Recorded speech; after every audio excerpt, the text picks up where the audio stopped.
Greetings, gamers, and welcome to the Misfit Gamer Studios. I am your host, Vortex, and this is your March community stream. On today's episode, the community has voted for pop culture builds. Yes, it is back.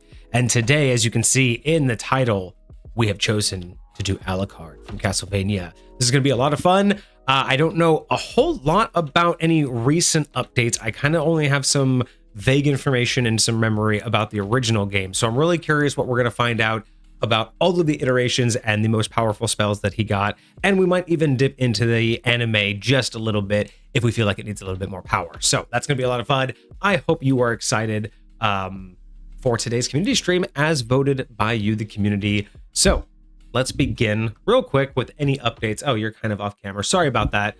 We're going to have to move the our things around a little bit because we have the new setup. I mean, yes. I guess we can just kind of move straight to the setup because we don't really need this.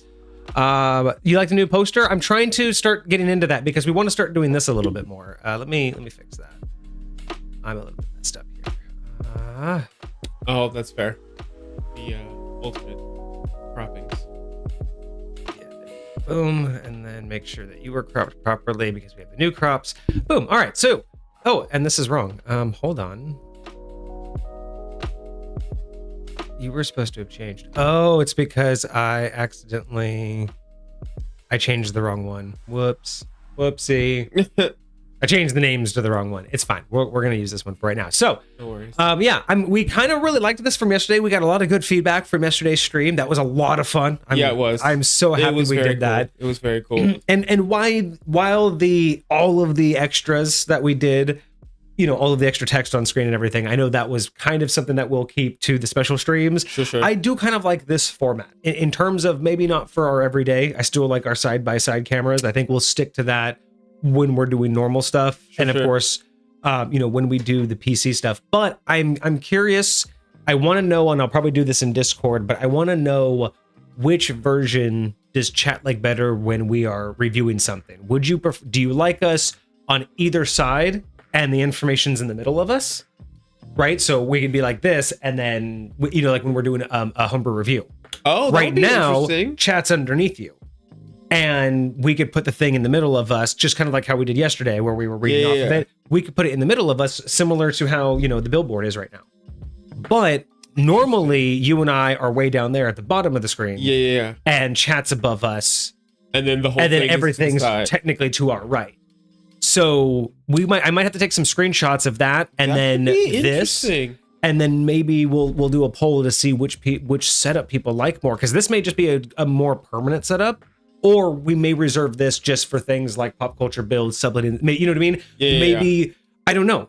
You know what I mean? Like that's fair. Because if the community is divided, maybe that's what we'll do. If the community is very close to the vote, maybe I'll do a secondary vote that says, okay, which one should we keep for the everyday streams, the reviews, the history ofs, and then which one would we want to dedicate for the things like pop culture builds and sublet and subclasses and showdowns? Because I wouldn't mind that. Because how cool would that be? Is based on what you see, you kind of know what you're going to get into.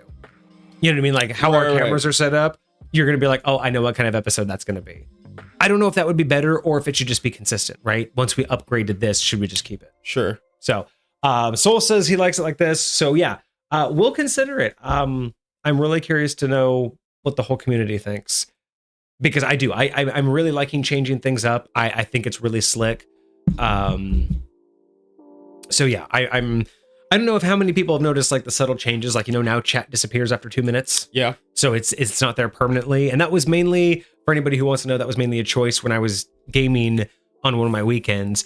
I was gaming for like 4 hours, and there was at one point where like the same comment was there from like 2-3 hours ago. So it was one of those things where had anybody come in, that is not the active conversation. You know what I mean? And it does, just like when I go to edit the video, it does also kind of make it very obvious that no one's interacting. It's kind of hard to not show that chat's not moving. Whereas if there is no chat, it's kind of, I feel like it's easy to watch the video and just not notice that there's no chat versus noticing chat not moving. Sure. So I feel like there's an aesthetic. Okay. So yeah, so it's like there's been that. So, chat will disappear. So I also kind of like that, because those that do notice, like, want to keep their name up on the board and up on the screen. So if you want to see your name, you got to keep chatting. Keep it out there. At least every 2 minutes, But yeah, we've made some adjustments to the cameras, some position adjustments as well as some filter adjustments. Yes. And I fixed the audio. I don't know if the audio is any better or not. I'm really curious to know I haven't listened fully to yesterday's stream. Okay. But we haven't had any no one's complained yet. Okay. And I haven't noticed any dropouts. I am curious, and I am kind of worried if our microphones peak too much. No one said anything, but I don't know if we get too loud at any point. I don't know if I misaligned where it's supposed to drop our voice, but I do think I fixed the low end where it won't cut us off anymore. Okay. Very nice. Very Soul nice. says Mike sounds fine. Awesome. Beautiful. Well, that's good. At least we won't have to worry about blowing anybody's ears out, but we also exactly, because I have noticed in some of the edits I do, we're right at the tail end of a sentence, and I need to keep what we said in there, but it's just almost like down to a mumble. So you're like, is anyone really gonna know what we said? But I'm like, but I know what we said, and it doesn't make any sense if it just stops. So there are times where I'm just like, man, the microphone. I need to fix that microphone. So I finally did. But yeah. I'm excited for today. So everybody voted for pop culture builds. It was actually technically a tie between pop culture builds and critical cocktails, but since technically one of your votes was critical cocktails, and I had just done an episode, kind of figured we'll probably do another pop culture build, because it's been a minute. It's been a minute since we did one of these. It has. I think this is was this the first one we did? I feel like this was no. Well, Shazam. Shazam was the first. The first specialty thing. Yes. Yeah. So I'm pretty well.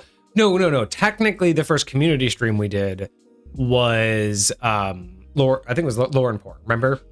Because we did the whole the godly powers and then all of the drinks. Divine magic. That's right. And then we did pop culture builds. Yeah. Which was really fun. Yeah, making Shazam was a lot of fun. Soul asked, did you bring the thing?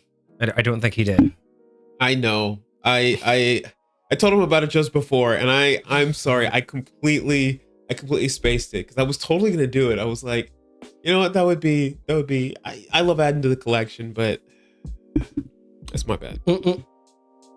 I'm actually curious, because one thing that I'm trying to do with the camera spacing is get us both more framed properly, because not that it really mattered, but for the longest time, it was very obvious that one of us, I was closer to the camera. And originally that was because we had originally set up Kage's camera centered on the couch because we had more intent to have guests. Like there was a much bigger intent that as this grew, we were going to have specialty guests over and it was perfect for when Lulcifer was here. And, it did work out that way. Their minis and so but we eventually realized like we don't do that enough to warrant your camera being offset. Like it was just a weird thing to just consider that. Even when you wanted to look at the camera, you kind of had to look. I don't know. I felt weird about it after a while. I'm like, we don't have enough justification. And we're at the point where I'm like, I should just get a third camera for them anyway. I could just get like, the tablet and just set that up on its own tripod. So it's like, realistically, again, it takes away from I think the experience of trying to center it on the couch all that time. But I am curious when I go through this in editing, because I can see it like on the I can see the playback on the screen right now, but it's kind of hard to see. Is it really like, are we now more like equally framed? Right. Because it's all of the again admin shit that you think about long term. Like yes, exactly, exactly. It's that thing of how do you get better, and it sometimes better is subjective, but sometimes it's just little tweaks. Like I noticed that I was getting really orange in a lot of my edits, so I had to bring down the white balance on both our cameras, which way back when seemed like it was like perfect, and then now that I've been editing, I'm like, no, we were wrong. We were wrong. Oh. All right, so we're gonna have a little bit of fun today. Give me one moment. All right. Once Kage gets back, we'll do another intro for YouTube. We'll do a quick little pop culture build intro, and then we'll get into it. There's gonna be a lot of downtime today because we're gonna just be researching and doing things. Yeah,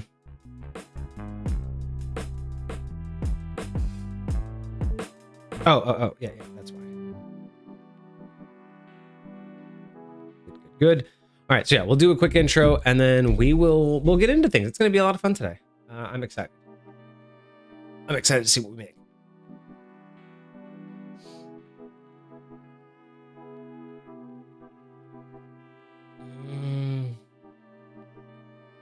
Yeah, I worked so hard. I not so hard. I kept trying to get that to be fixed. We actually had a couple different versions of this, but yeah, that's what we got. What are you gonna do with AI? I'm not an artist. We don't have a professional artist on hand, but yesterday's turned out so good that at a distance, I don't think anyone's gonna notice, and we're probably gonna cover it up here soon anyway. But as a thumbnail, who cares? We don't. It's fine.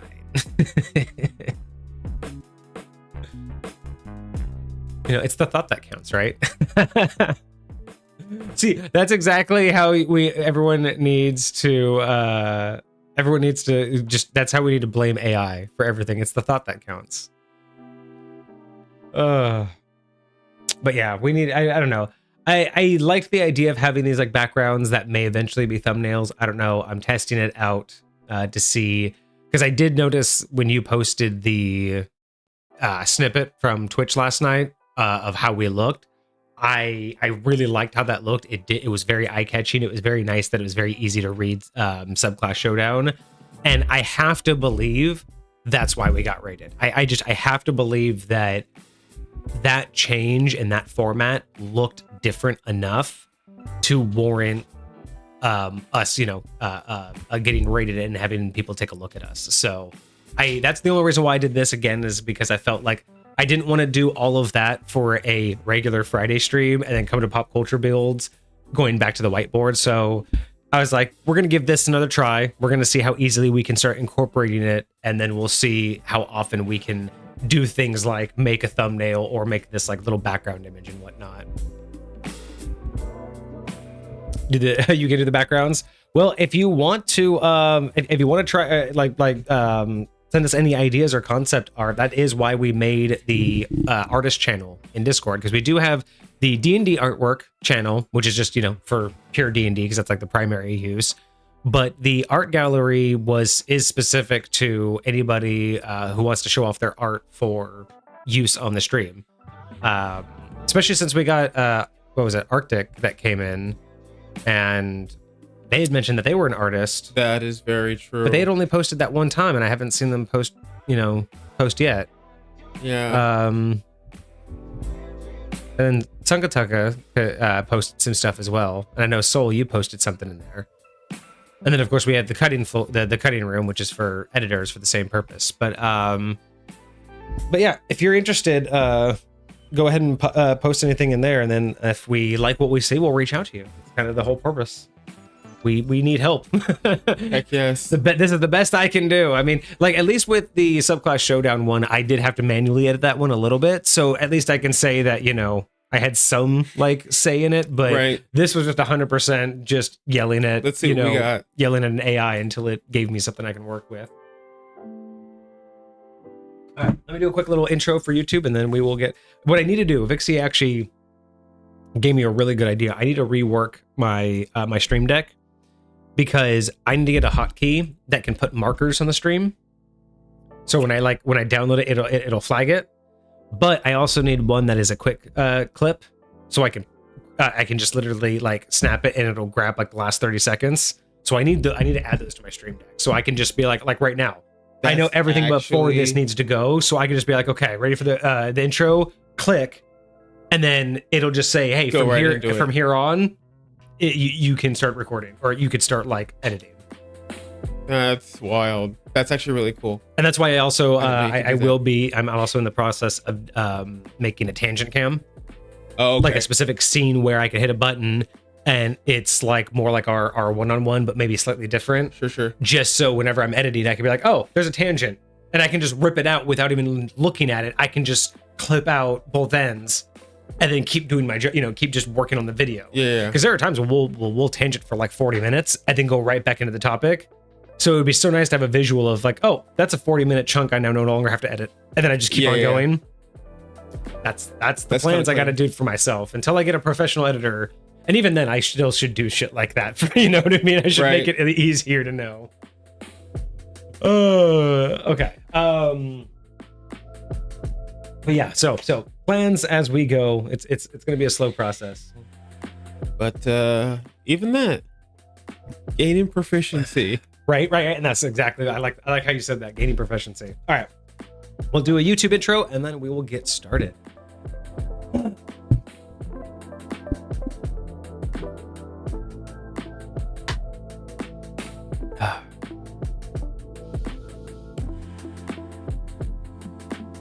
Okay, there we go. Greetings, gamers, and welcome to a Misfit Gamer Studios production. I am your host, Vortex. That gentleman over there is your co-host, Kage, and this is your March community stream. On today's episode, the community has voted for pop culture builds, and the pop culture icon that we are going to tackle today. The pop culture icon that we are going to tackle today is Alucard from Castlevania. Join us as we find out how this is supposed to look in D&D. Not bad. I like that intro. I'm here for it. Good. I'm very much here for it. I'm very much here for it. I'm very much learning from like my favorite streamers like Dark Viper. Like, it's very good to understand segmenting for future videos. I'm having to learn how to like certain things are going to be for future and certain things like this are just for the live stream. But I'm here for it. If you're cognizant of what's meant for the video, you can be a lot more like specific. And now I know if I can find that in the edit, like if I could find where we just went quiet for that, because that's why I went quiet. Go quiet, and I'll just look at the waveform when it dips, and then I see myself do that. I can cut everything. I need none of that first 30 minutes. That's 35 minutes of edit I don't even have to do. I can just cut it. That's pretty clean. So you don't have to. I'm learning little dumb tricks. I'm sure that there are people out there that are like, duh. And I'm like, but like, you don't know what you don't know. Like, right? That's what I mean by gaining proficiency. Like, for someone who's teaching themselves, like, you learn those tiny little bits. But all right, so intro is done. All right, so where are we going to start here? So To start off with pop culture builds, we first need to identify and understand what it is that we're building off of. Who is Alucard? What can he do? And how is that going to translate? What do we need? As always, the ultimate goal is to refine these characters down to a playable D&D character with as little modification as possible. We want to use as much of D&D rules as written as we can with as little homebrewing as possible, only when necessary to guarantee that we get the character spot on. I like it. I'm here for it. Always got to put that in there in the beginning. Little reminder of what we're here for. Because remember, this isn't a sublet and subclass where we're creating from the ground up. We are trying to equate a 1-to-1. Yes. If I could build this in D&D without knowing who Alucard was, or being, without taking from that lore, how would I do it starting with D&D?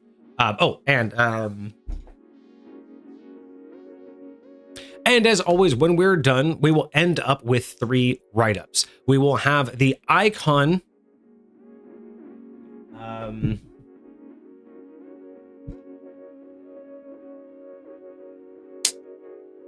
we go. We will have the icon accurate version, the D&D accurate version, and a roadmap. The icon accurate version will simply be the D&D representation without any. The icon accurate version will be the D&D representation without any additives. So it will only be exactly how the character is meant to be represented. But if D&D gave it a specialty because of the race or class that we chose, that version will not show it. The D&D accurate version, however, will show anything that D&D added that wasn't specific to the build, but was just specific to the mechanics that D&D added per the rules that we used, such as a race or a class. The roadmap, on the other hand, will simply be a list of criteria that will need to be met by certain levels in order to be able to build this from the ground up if you wanted to start a character at level 1. The first 2 will be their full forms as level 20s, but the roadmap will be more of what you would need to do to build this from level 1 and adventure with it in order to gain all of the capabilities of it by the end. Right. Yeah, I think that's, yeah. Those are the 3 that sounds perfect. Hard to do that shit without a script, but I much prefer doing it without a script. For sure. I feel like at the end of the day, once I edit all out the crap parts, it sounds more fluid than me just reading off. Like the cadence still sounds like it comes from me, instead of me just saying a sentence. And even when I think I remember you first showing your edits for the podcast and like maintaining cadences and like all of that stuff, like it was so interesting how natural a lot of the stuff felt, regardless, because like you said, it is all your cadence, right?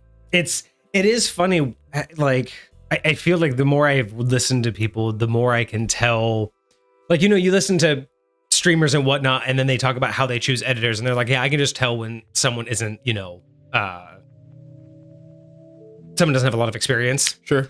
And, sometimes you're just like, but how? Because sometimes, as a viewer, you just look at 2 different things and you're like, they look generally the same. They're, they're cut. They're, they have transitions. They have added, they have sounds and whatnot. But when you do any amount of editing yourself, you do start to just pinpoint like dumb shit.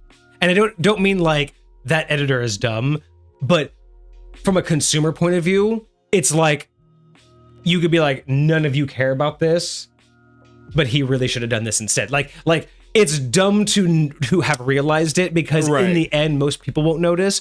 But on the grand scheme of things, those small edits over time make a better video. Sure. And it's like you were saying, in the old podcast, a lot of what I did was just cut out the small silences, repetitive words where you would say like it's cut out a lot of knows. But there's also times where you just have a pause that's a little bit too long. You have a thought where you're in the middle of a sentence and that pause is just so long it's noticeable. But if you cut it in half, it sounds like the regular speech. But if you cut it too quick, if you cut too much, it sounds like a cut. Sure. Because it sounds all of a sudden like you did that. Yeah. But if you cut too long, you still get the same effect. There is a sweet spot where, I don't know, it's weird for me. I don't even know how to explain it because there's just a way I can watch the waveform and just be like, that looks about the same distance. Sure. And that's how I work on it is I work on just watching I do, it's a more visual than it is audio. Like, I'll listen to it to verify. My edits are 100% visual. Do you have the ability to like see the waveforms and stuff like that when you're editing videos? Yeah. That's how I know, like when we go quiet and stuff, I can actually just see the waveform cut out. So I'll just take whole sections of that and I'll just kill that whole section. So it's really nice. That's where you'll see, like, it's really funny too.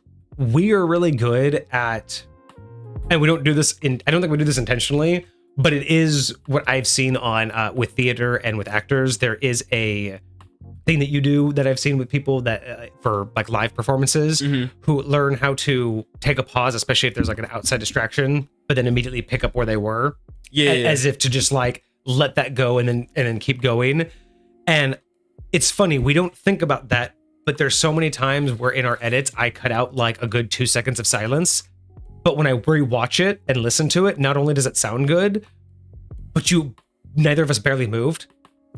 Because in those moments we're just like, we don't tend to think like, we go, okay, hold with it. It's very interesting. It's sometimes eerie when I replay the edits and I'm like, visually it's hard for me to see when I edited it because we just didn't move. And I appreciate that. I'm like, okay, it makes it a lot easier, but it does make me more aware of like my hand placements.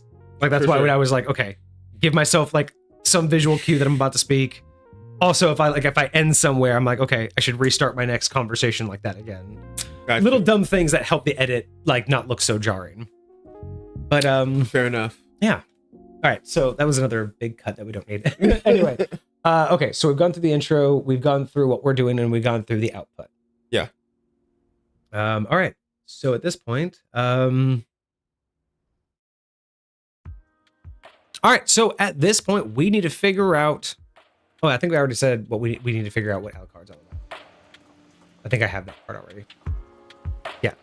All right. So let's figure out what Alucard's all about. Let's figure out what he can do and how that's going to equate to D&D.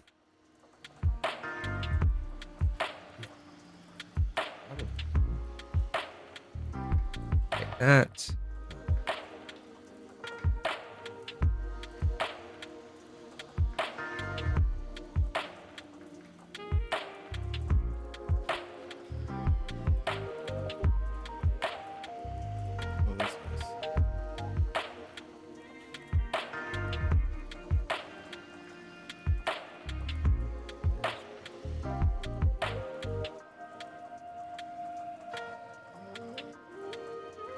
Truly, this guy's a real one.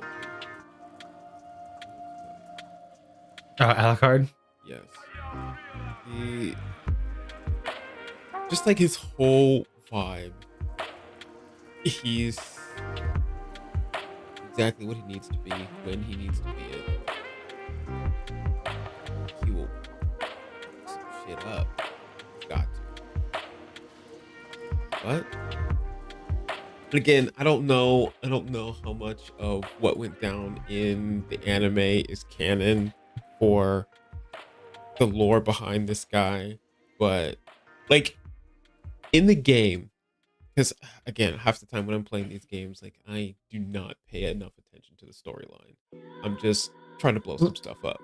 I mean, a lot of the games, yeah, it's so either in like the original games were either so engrossed in text that you just had to read and remember. Sure.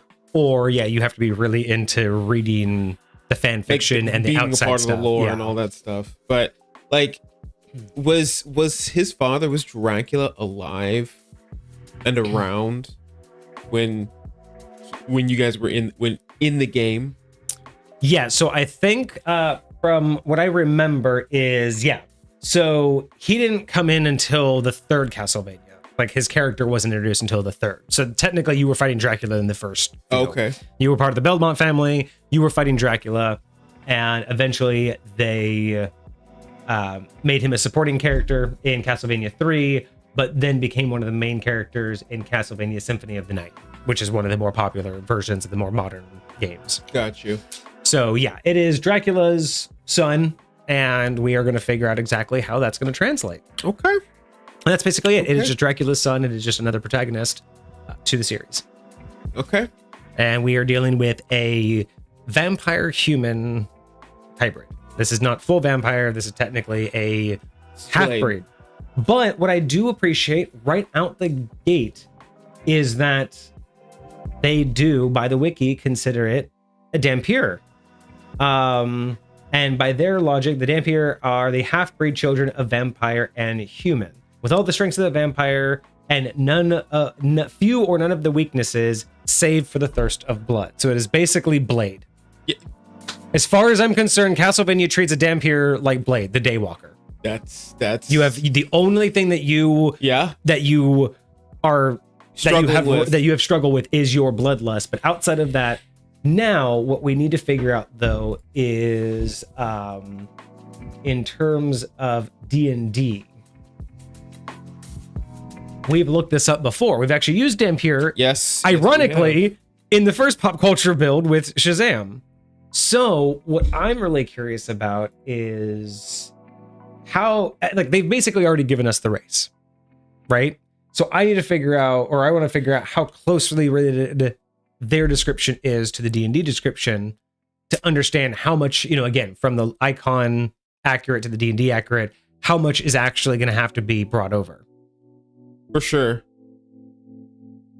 Here, we're going to look up that up. Probably spelled that wrong. It's DHAM. Yep, I spelled it wrong. I don't know why. That I never would have guessed H, to be honest. Do you not have Dhampir? No. Wikidot doesn't have Dhampir. It should. Does it not? Under the races? You motherfucker. Of course, I Google it in the first link, Wikidot. I search it in Wikidot. We don't know what you're talking about. Search Google. Hey, it's over here. Where'd you go? Fucking asshole. Look at that. Okay, look.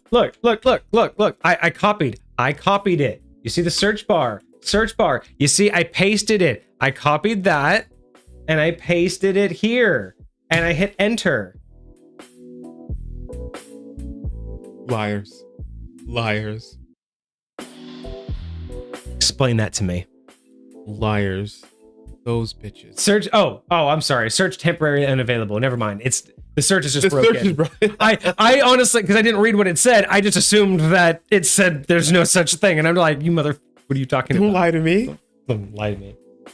All right, so let's find out what D&D says about the Dhampir, because we're probably going to use this because it's probably the closest. But I still want to see what the difference is. So, poised between the worlds of living and the dead, very close to a vampire, Dhampir retains their grip on life, yet are endlessly tested by vicious hungers. Their ties to the undead grant a taste of the vampire's deathless prowess in the form of increased speed, dark vision, and life-draining bite. So these are all so far very much in line. With unique insights in the nature of the undead, many Dhampirs become adventurers and monster hunters. Their reasons are often deeply personal. That sounds like Alucard already against the Belmonts. Very much so. Some seek danger, imagining monsters as personifications of their own hungers. Others pursue revenge against whatever turned them into Dhampir. And still others embrace the solitude of the hunt, striving to distance themselves from those who attempted their hunger. Now, granted, this is a race, but he was also, Alucard was born this way. I'm okay making it, like, so far, nothing has to get dropped. Because remember, what we have to look at is whether or not we can accept everything. But so far, nothing here has to get dropped. The Dhampir hungers, obviously he's going to get blood. So we can just not have to roll for that. But you get certain hungers, we're going to have blood. Sure. Right out the gate. The origins, a reincarnated of an ancestral vampire tyrant. I mean, you are literally the son of Dracula. Easy squeezy. You're packed with a predatory deity? No. You survived being attacked? No. A parasite lives? No. Tragedy erupted? No. You are diminished form? No. One of your parents was a vampire, and a radical experiment. So, okay, one of your parents is a vampire, or you're the reincarnation of an ancestor. So let's actually look at Alucard real quick. A little bit more. He is technically the son of Dracula and Lisa, as the offspring of an unnatural bond between Dracula and a human woman. That definitely sounds like the latter. Yeah. One of your parents After Lisa was killed, vampire. having been mistaken for a witch, Adrian grew up in the influence of his father, which he was taught with the dark arts, molded into a warrior. Okay. Before we get further, because that's talking about his class now. Let's see. What do we have here in the series? Okay, so this is more about the anime. Alucard is the son of Dracula, antagonist of Castlevania. Due to his mother, Lisa, Alucard is the Dhampir, half human, half vampire. His mother, death, and abomination not only hate humans. Wait a second. His mother's death and abomination, and admonition. Admonishing? Yeah. Not to hate humanity, caused him to take up arms against his father. So we could say, yeah, it's still one of your parents is a vampire. Like, that just makes the most sense. It just so happens that parent was the most powerful vampire. Yeah. So I like it. So okay, so far I think we're on the right track. So let me do something here. Let me pull this up. So because we got some new fancy stuff here, chat. Let's play with it. Let me drop that. There we go. So what are we looking at here? So classes, levels. Let me pull this up real quick. So race, classes, level. We are a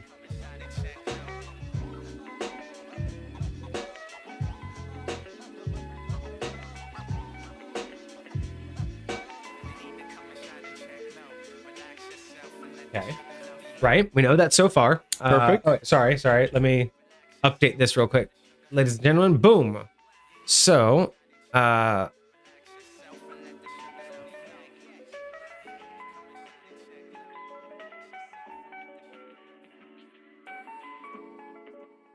if I save it like that? Hang on.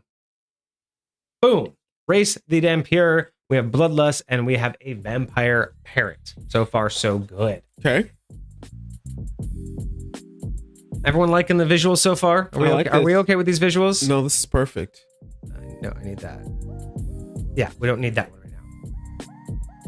So we're just getting some basics of the Dhampir race. So we got the race. We got the fact that they are bloodlust. I should say blood hunger.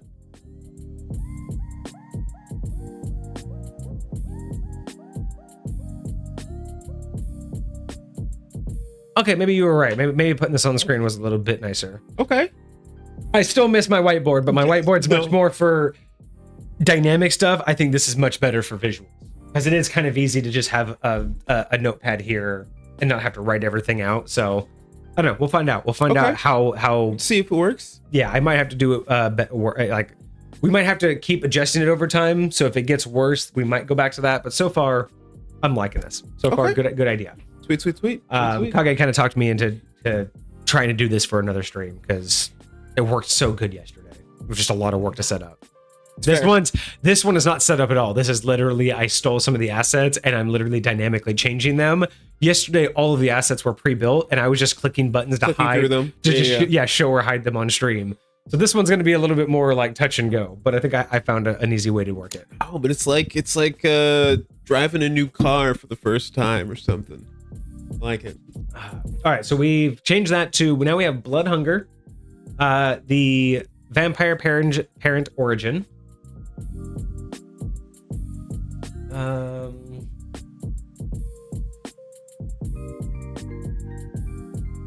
I should probably change that.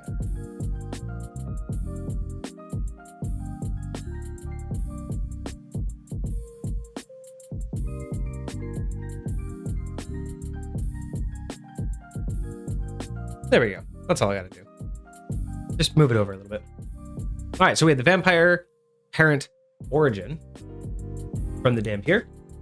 Let's see. Traits. Now this is where we start getting into the nitty gritty. All right. Well, the Dampier, this is basically what D&D is going to give us, so we're just going to make sure, because again, all we're trying to do right now is we've already know that we got the Dampier. It basically gave it to us, kind of we're lucky. So all I want to find out is, with this, do we need to flag anything to separate between the Icon Accurate build and the D&D Accurate build? Because so far we know we're going with Dampier. There's no, unless anyone in chat wants to argue, I don't think there's any reason to argue that they, both the lore and D&D, have the same exact like connection. So I'm okay with this. It's just more about, is there anything? So far I've seen nothing that suggests we need to make any distinctions. Right now they are both 1 for 1. Agreed. So let me pull this back up for chat. Let's look at the Dampier traits for D&D. So the ability scores, you get obviously your 2 and 1, or by 3, or a 2 and 1 or 3 by 1, which is totally fine. There's no minimums there. And within the Dracula lore, I'm okay. You know, we've talked about this before, that sometimes it would be nice if they suggested at least the bare minimum. In this particular case, with the vast amount of Dracula lore, but even with the Castlevania lore, I'm not upset with it being pretty much any choice, because even in the original lore, there really isn't any major distinction that, like in Castlevania, vampires aren't like just stronger. Like it's basically just Dracula. He's stronger. He's stronger, so he has good strength. He's super fast and dexterous, so he has dexterity. He is immortal, so he has a lot of constitution. He's lived long enough to be intelligent and wise. So it's like, for me, and he's obviously charismatic because he's, you know, the traditional romantic vampire. So realistically speaking, specifically from the lore that we're taking from in the source, I will say, this is just personally, I still think it should force you to choose one on either side. I'm totally at least, and even if you do 3 on one, even if you do 3 unique ones, at least one of them has to be on the opposite side as another. I totally get that. Like, so basically a strength dex on or an int wisdom charisma. Yes. And I totally agree with that. Like, it's the first time when I read this, and I think it's open to all of them. I'm like, actually, this is the first time it makes sense. It makes a lot of sense, because vampires be like that. Truly. And I think the source material also just, again, never stated one thing was a dubbed overall. Like, he kind of just hit all of the stats. Yeah. But also I like it that none of them were like supernatural. He wasn't just supernaturally smart. It was just, he lived long enough. He was well read. He lived long enough. He was intentional about a lot of the knowledge that he went and gained. He wasn't just reckless. And he was, you know, probably had to survive a lot. So the wisdom came from survival. You know, charisma, I think, was just from the novelization of the romanticized Dracula. Sure. You know, not the original, but the romanticized version of the seductive vampire. Yeah. So yeah, there's a lot of aspects that I'm totally down for this easily translated into a D&D character. I like it a lot. All right, so no changes there. Languages you could speak, read, and write common. That absolutely makes sense. And one other language that you and the DM deem appropriate. I mean, surprisingly, I wouldn't mind another language, but again, no arguments here. We're just going to go with it. So far, we're only looking for red flags, not to include in the icon build. Creature, you're a humanoid, size medium or small, speed 35. I don't remember. Okay, so powers and abilities. Damn, here usually seems sickly. No matter the color of their skin, they'll appear paler than normal humans. Okay. I'm looking for... Oh, here we go. A Dampier's abilities vary from one to another, but most have heightened speed, agility, and strength. They also have heightened senses compared to humans, and to the extent that they can deduce the identity and heritage of someone just by the scent of their blood. The aging process is also much slower. The lifespan varying between sources. If left to live their full life, a Dampier can live up to 200 years at least, despite popular belief. The vampire half of the Dhampir is more of an energy feeder than a blood feeder, with the only real known weakness of a Dhampir being precisely this ever unquenching thirst. So we see the speed increase here. So, Yep. But it doesn't say anything specific. So a +5 is no big deal. Sure. Ancestral legacy. Out of curiosity, on their speed, does it mention anything about a climbing speed? In the lore? Not necessarily in the lore, but in the D&D version. No climbing speed for Dhampir. Okay. So ancestral legacy, if you replace a race with this lineage, you keep oh yeah, we've talked about this before. This won't apply. This applied to Shazam. It will not apply here. Because remember, we use this as the dragon. Oh, lineage. yes, I remember what you're talking about. Yeah. This is a lineage, so we used it for pop culture because they were a dragon with lineage, which was the Dhampir lineage, which was just the fact that D&D has that in there. Yep. But yeah, no, we don't need the ancestral legacy. That's okay. Dark vision, you can see in dim light, 60 feet, as if in bright light. Let's double check. I would say that's fair.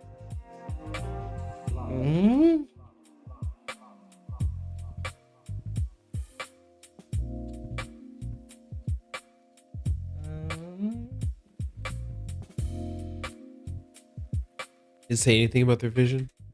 No. Or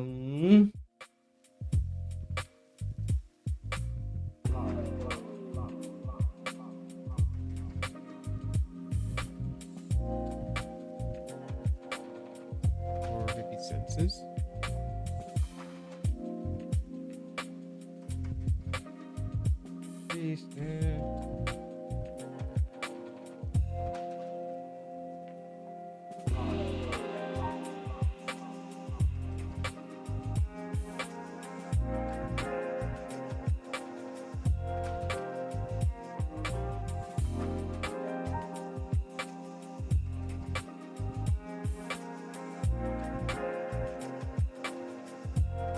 So we do see, I mean, so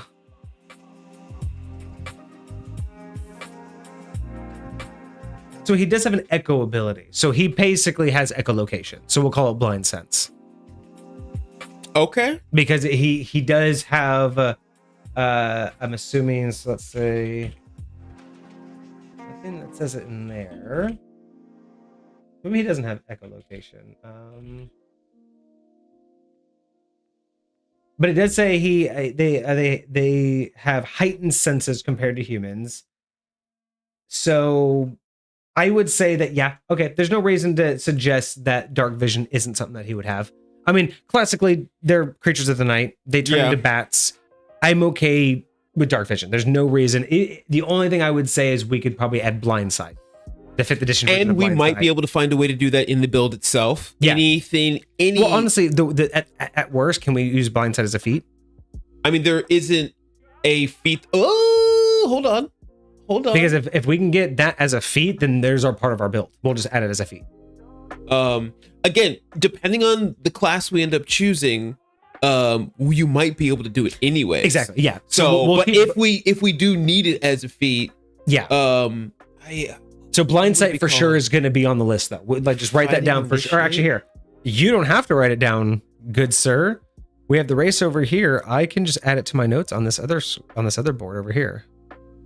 So let me go rules. So main powers, D&D powers. So guess what? We're gonna go over here and go D&D powers. It's blind sight. Is the the 5th edition of echolocation, right? Remember we had this conversation. Yeah.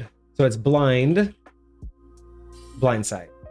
So we're just going to add this over here as blind sight is one of the D&D powers we know for sure he's going to have. So if you want to put next to that fighting initiate, that's where they're going to get it from.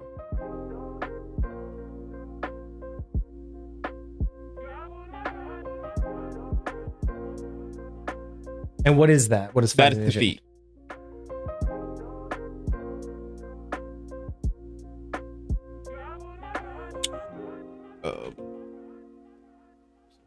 Check real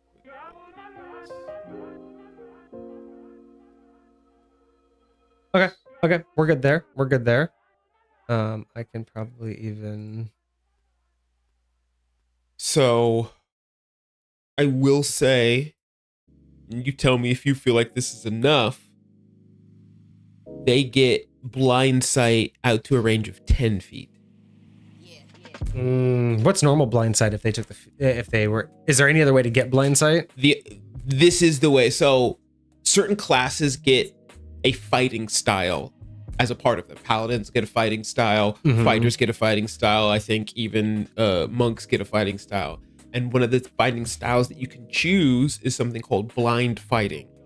Right. But how do you gives you a... But how do you normally get blind sight? Like, because we've talked about this before in other builds. Like, how do you normally get it? Is that like a racial feat? I would say this is how you normally get it. That's the main way I know how to get it in 5th edition. Gotcha. Is to take a fighting style and get blind fighting.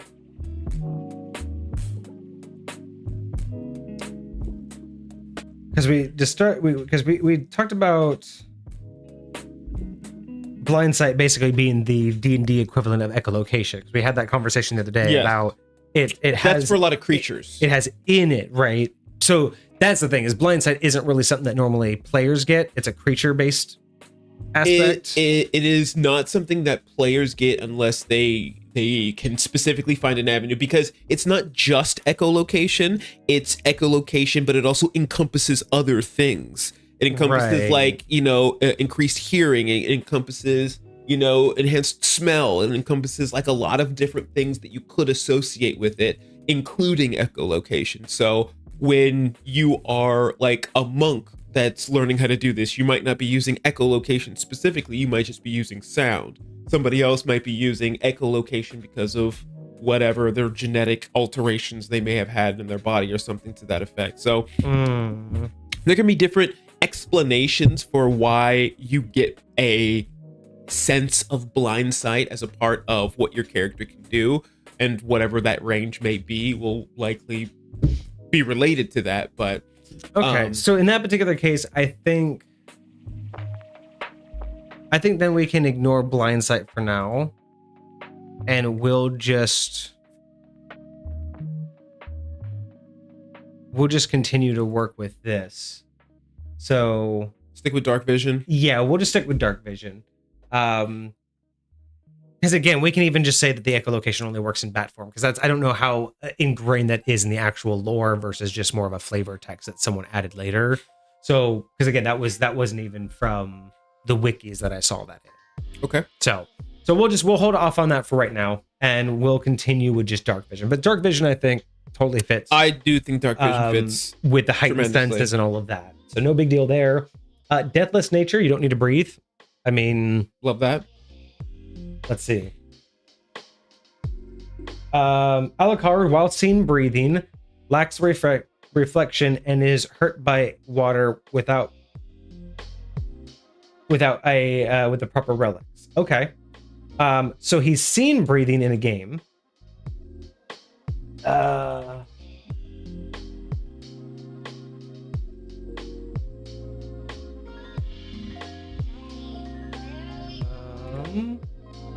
My question is, do you think you could drown Dracula? Well, technically in the game, water hurts him. But is that because water's hurting him or because he's drowning? Well, so typically vampires can't cross running water, and holy water actually like hurts them, right? Sure. So in my interpretation, you can't drown a vampire, because I've always looked at it as vampires don't breathe. Agreed. And I think I would 100% be okay, because even though in the video game you see him breathing, I think that is a byproduct of the art style and the aspect of the game that's just a character model. But I would go so far as this is the son of Dracula. Even so far to say that the son of Dracula doesn't like his own father and his whole situation. Sure. Which means in order to join your allies, it's not enough to just the enemy of my enemy is my ally. But it's how do I make you as comfortable as I can with me being half vampire? I gotta act like you. I gotta do just the things because that you I do. don't need air doesn't mean I can't blend in by breathing. So I'm okay saying that he doesn't have to breathe, but the act that we see of breathing is just more of he doesn't stand out if he does that. He's recognized if I just like, do this. Why aren't you breathing, bro? Why aren't you breathing, bro? Right? Like if you do that, people notice Yeah. and people are more comfortable. So I'm okay saying that we don't need it to specifically state in his wiki that he doesn't breathe. I think it's more than justified. Okay, fair enough. All right. So, still going, no red flags yet. Spider climb. There's your wall climb. Why did you ask specifically for spider climb? Yes, and I've seen versions of Dampier that actually give characters a climbing speed. Let's see. Can we find anything about climbing? I'm D&D wise. No, we get spider climb in D&D. Yes, no, but I meant like I've seen other versions of Dampier that, in addition to spider climb, give you a climbing speed. Which again, I thought spider climb gave you a climbing speed equal to your walking speed. I thought that was what spider climb was. Oh, that is true. Yeah, you have a climbing speed equal to your walking speed. In addition, at third level, you can move up, down, and across vertical surfaces and upside down without leaving while leaving your hands free.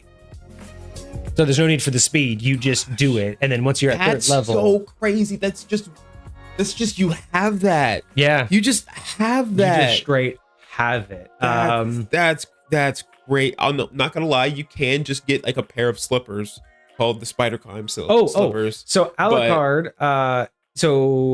In the Castlevania wiki, superhuman agility, balance, body coordination, and enhanced levels are beyond the natural physical limits. He can leap several feet and is able to move, jump, climb, flip, and run at incredible speeds without difficulty or exhaustion. Even the AI says that Alucard in the franchise possesses the ability to climb, often using shadow claws or other supernatural means of navigating. So he gets like abilities. So I'm totally saying that spider climb works. I swear he could fly. Alucard? Yeah. Am I tripping? Could he not fly? Transforming into the bat. But like not as Alucard. Alucard can turn his cloak into a pair of wings, although unlike the wings that the vampires have, which are bat-like, his are bird-like in appearance. So in the anime, he can. That looks like it's from the anime. Okay. His cloak turns into wings. Okay. Okay. So far, spider climb. Spider climb, love it. And then vampiric bite. We're gonna keep vampiric bite because he's half vampire and he just doesn't want to. Alucard from Helsing. This is Alucard from Castlevania, specifically the game with potential Does Van options. Helsing have one? I don't know if Helsing did Alucard as the son, but maybe they did. But this is going to be specifically the Castlevania Alucard as Dracula's son. But we're going to primarily look at the game, but we might get some influence from the anime if we need some extra spice. Sure. All right, so as of right now, we are 100% okay calling this Dampier. It has the blood hunger, the vampire parent, and no other flags. Everything else is 100%. There is. Oh, Helsing's Alucard is Dracula. No, this is technically Dracula's son. Technically. All right, so far we get the Dampier 100% with no other alterations. That's it. So we do know that bada bing, for sure. bada boom. So, you know what I should have done? I got an idea. Hold on. Everyone, hold on. Hold on. Wait a minute. I'm just acting crazy all of a sudden. Jeez. Oh, your horses. Everybody just give me a minute. I know you're all so excited. Pixels.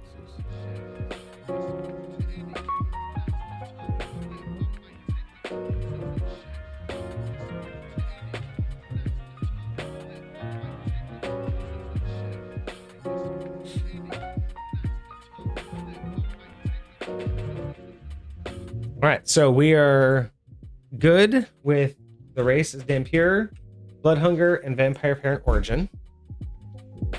I'm gonna move this from here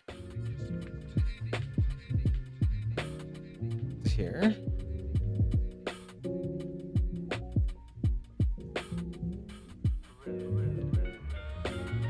Oh, very nice. Wait. Hold on. No, I'm gonna do this. I'm gonna go copy that.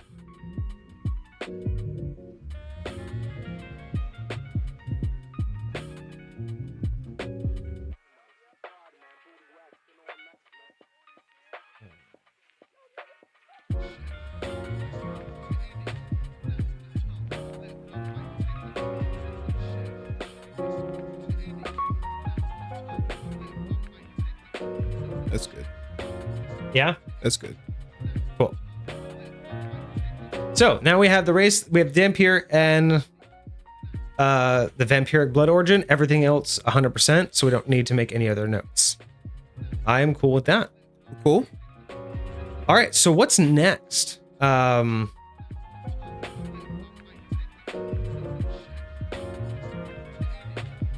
I don't know what would be next. So we had our race. Yeah. I think one of the things that I always want to talk about is, and I mentioned this briefly before we started, but what level do you think Alucard would be? Now, again, you know, obviously depends on what station in his life you take him, but That's I'm fair. assuming we're gonna take. I mean, to be fair, we went a little bit out of order. I think normally we talk entirely about the icon first. Oh, and all Then of we his, get into the powers build, and but we abilities. did kind of skip ahead because we immediately got Dampier and had to verify whether that was working. Sure. So a little bit out of order, but we can adjust for that. Okay, so if we know that he's a Dampier, let's now look a little bit more, because now we need to figure out, we have the race, we need to figure out class. Yes. We already know the background. Like, the background is superfluous, doesn't really give you anything. So we really need to look at his class and subclass, spells and abilities, feats, and things of that sort. So Sure. let's see a little bit more about what would go. So Hoylepa is guessing that a level 15 or level 20 fighter. We'll find out how we Interesting. feel about that. All right. Interesting. All right, so let's start with Castlevania Wiki here, and then we'll move on to the actual Wikipedia entry. So I'm going to kind of skim a whole lot. I don't think everybody wants to just hear me read everything here. But the offspring of Dracula and Lisa, half-born, grew up under the influence of his father after his mother died, molded him into a warrior who would one day fight for the side of evil. His existence did not come without quirks, as a gentle human inside of the mother always seemed to cloud better judgment. Let's see.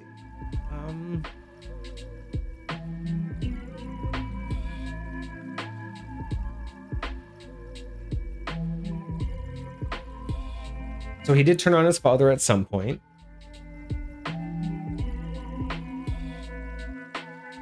Oh, and he actually chose the name Alucard, originally named Adrian, but chose the name Alucard to represent that he's against his father's viewpoints. Interesting.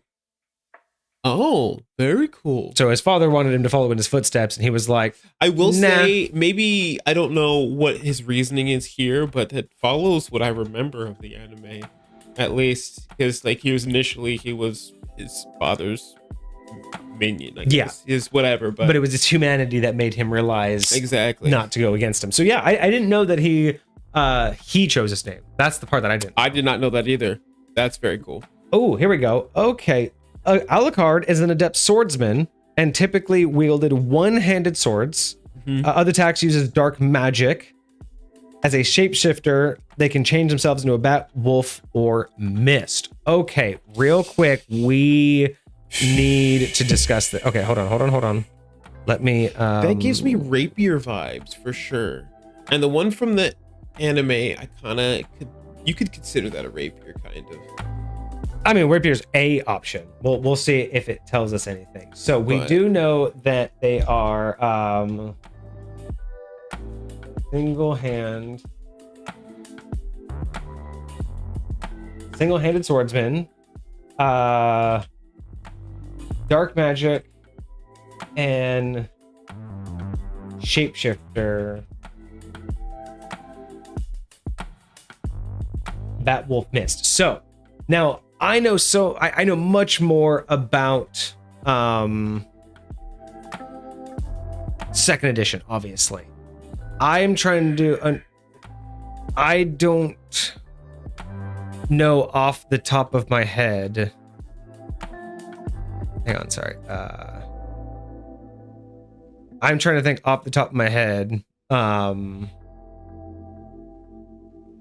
A mist creature. Mist creature? Or anything that can turn into mist, because I in second edition, well, vampires can do the mist form. Fifth edition they can too. Like right. If you look up a vampire stat block, but that's a vampire. So far Dampiers can't do that. So I'm just saying, like, so vampires can still do mist form. Sure. Is there a spell that can give you like a gaseous or mist form? Yeah. Okay. There's a you know what I'm saying? Like, I'm just trying to figure out, like, again, there's definitely ways to do it.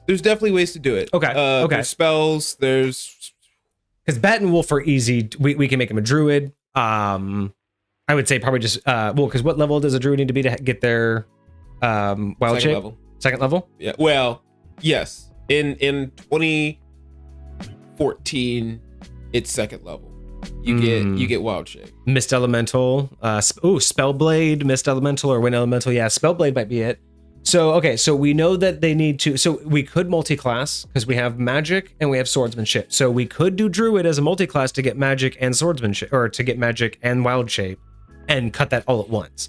I don't know how we justify that as dark magic, but you know what I'm saying? I'm not gonna lie.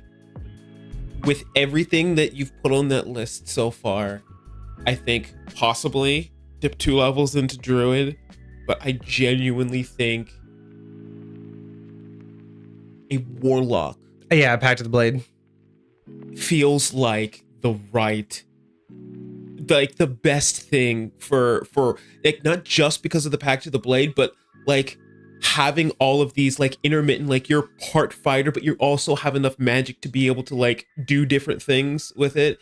And this feels like how you do that, like being a mid-caster. Everything you cast is at max level. Well, we'll see. We'll see. So we don't know that about Alucard just yet. Yes, but like, yes. Because the thing is, it being heavily leaning on swordsman, I think we have to multi-class. Like, we can't. I think Warlock Druid might require a third multi-class, which might be harder to because again, while you could still be a melee fighter, I don't know how much we're gonna have to lean into that. Like, warlocks can be melee, but I don't know how much I don't know anything about Alucard's. Sure. In terms of if it's like a full-on, he just goes berserk and has like 5 attacks. Can't really get 5 attacks out of a warlock. You know what I mean? Like I don't know about that. I just don't know yet. So if we need to go full-on like fighter druid, I don't know yet. That's all I'm saying. I don't know. I haven't seen the anime. I have an idea, and you might not like it, but I have an idea. I'm just saying, like, and then we have the monk option. We have the monk option, but I don't know, so I don't want to Sure. I don't want to confirm anything. But yeah, so we have shapeshifter, which could easily come from druid.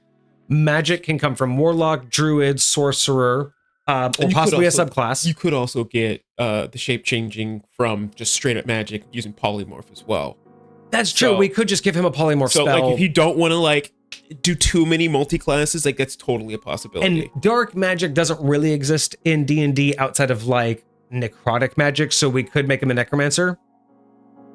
Like, I mean, not really. There's not really like a necromancer class, but there's a wizard necromancer class. But so these are the things that we can kind of pull from. Because swordsman doesn't require fighter, but like the swordsman's the wrench in all of this. It's easy to go. There's so many magics that we could work with.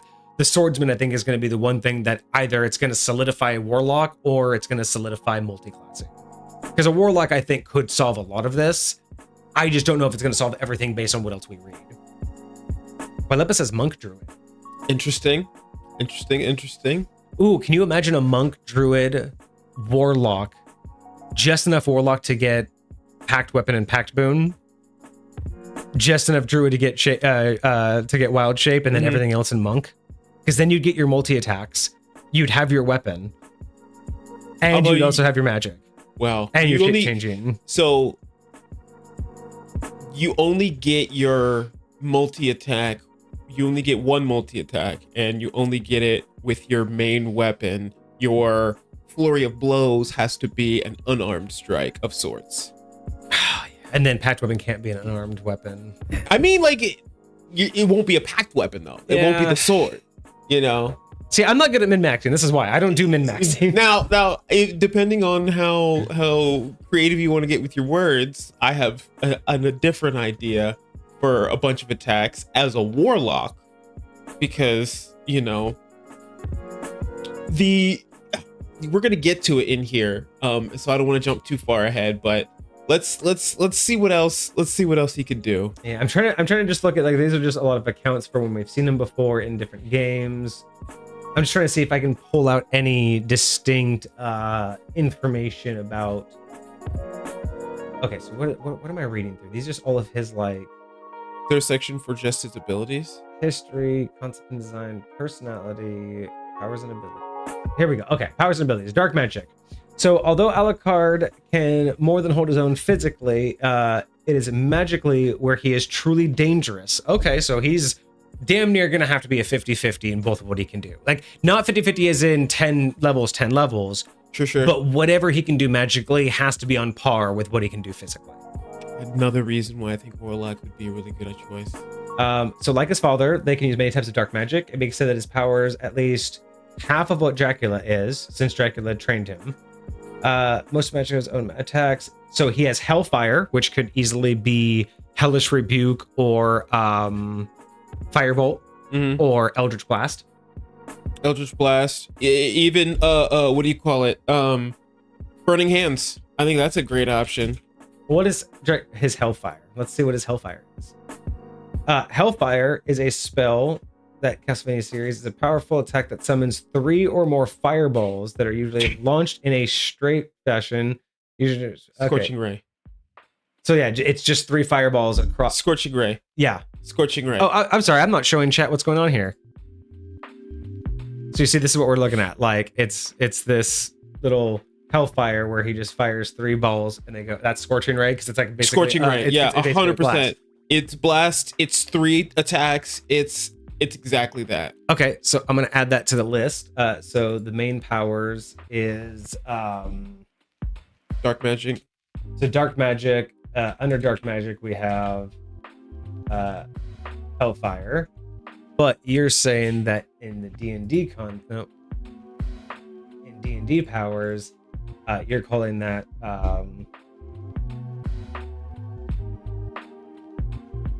Scorching. Yeah. You can say it's a 2nd level spell if you care. I mean, for now, yeah. So okay, so there we go. So we have Scorching Ray. We know that we need that. And we also have dark magic for Hellfire. Cool. Okay, I'm liking this. Let's see. What else do we have here? Dark Metamorphosis.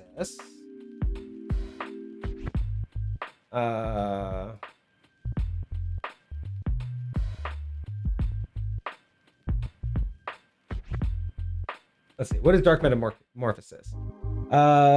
It's a spell used by Alucard at the start of the game. After activating this spell, Alucard will have a red glowing outline around him, and any blood that splashes on him will heal 8 hit points worth of damage.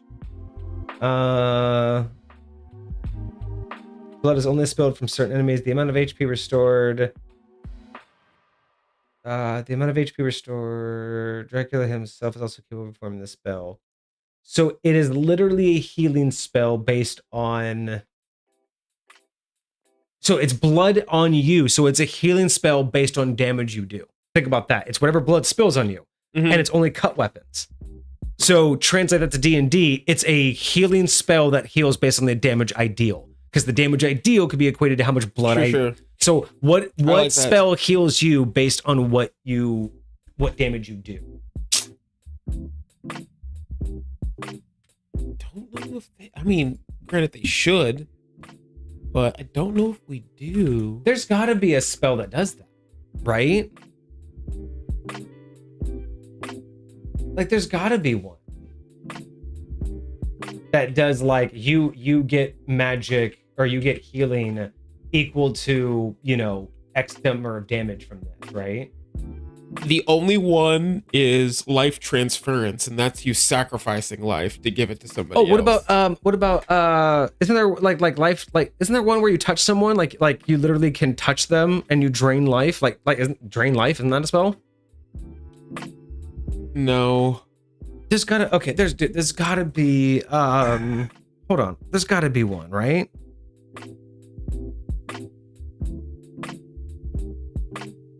Vampiric touch.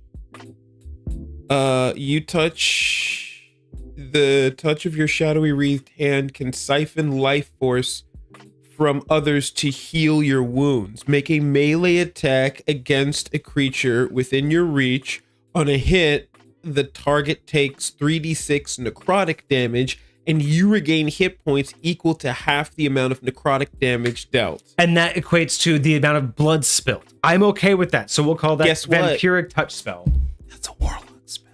Huh? That's a warlock spell. I thought it was a necromantic wizard spell. It's a necromancy spell. It's a wizard and a warlock spell. It's on both their spell lists. Oh, it's on both the spell lists. And it's a level what? It's level 3. Okay, so vampiric touch. So vampiric touch and scorching ray could easily do hellfire and metamorphosis. I'm okay with both of those. Just so chat can see us writing this down. We're just looking at the D&D powers versus the main powers. So right now, dark magic and magic. We have the equations there. I'm liking this. Okay. Let's see. What else do we have? Tetra Spirit and Soul Steel. So let's find out what these do. Tetra Spirit and Soul Steel. So Tetra Spirit works in a similar way as Summon Spirit, although it summons 4 spirits instead and does a little bit more damage. So it summons... Okay, so basically it summons like ghost familiars. So that's all it is. It summons. This is a summons 4 friendly ghost familiars, like little helpers. Okay. So what spell summons 4 creatures? Because there is a spell that you can choose, like one of this. Take your pick. Summon Fae, summon Elemental. Like the question is, what type of creature do you want? This says it is a spirit. So what could I would summon say Fae would be the closest thing to spirits. Can it summon 4? Oh, you call forth Fae spirit. Let's see. Maybe woodland beings. I think you can.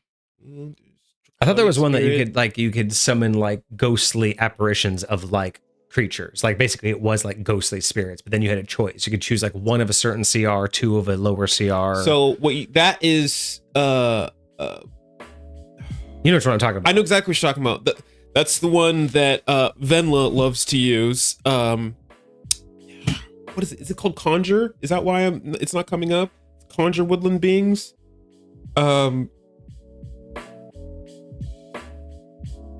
It's a 3rd level spell. It's on my spell list. Let's see.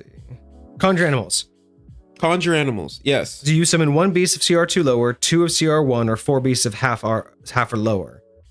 And so that's the one where you can choose the number and the quantity and all of that. I would say that this is it. Conjure animals, because I think that these are. Is it the animals or is they're it like, specifically beast types, so they're not. They are face spirits.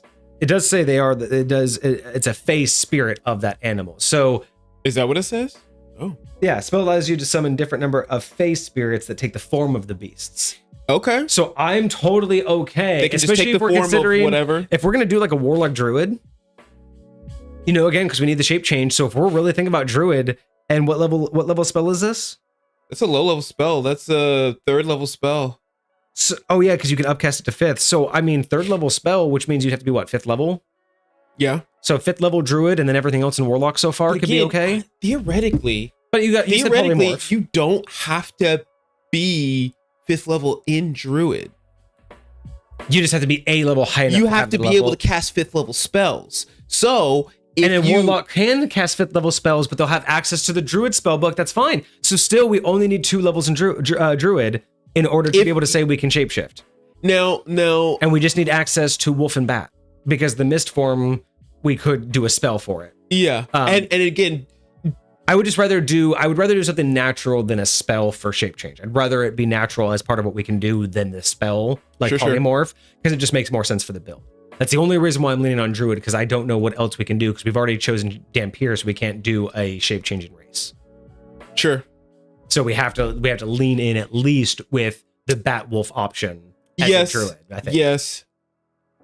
So far so good. We have already chosen our race, and we are kind of matching up the main powers to the D&D powers.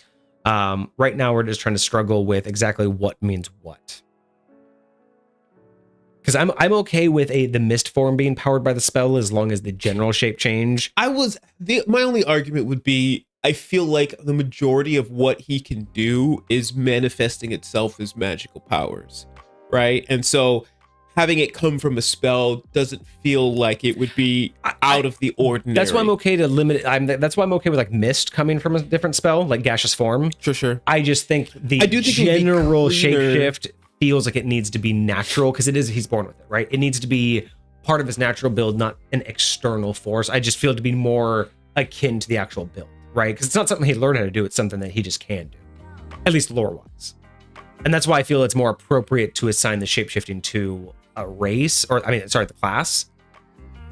And then everything else, I'm okay with, like the mist form and everything else he can do, kind of leaning on just magical power. That is how D&D works. But there is I guess my ultimate argument is, if it's natural in the source book and there's a way to make it quote unquote natural, I would lean saying we should do that way, if that makes sense. See, that's I feel like the word natural for me is like, because I get what you're saying. I just my only innate would be the better word.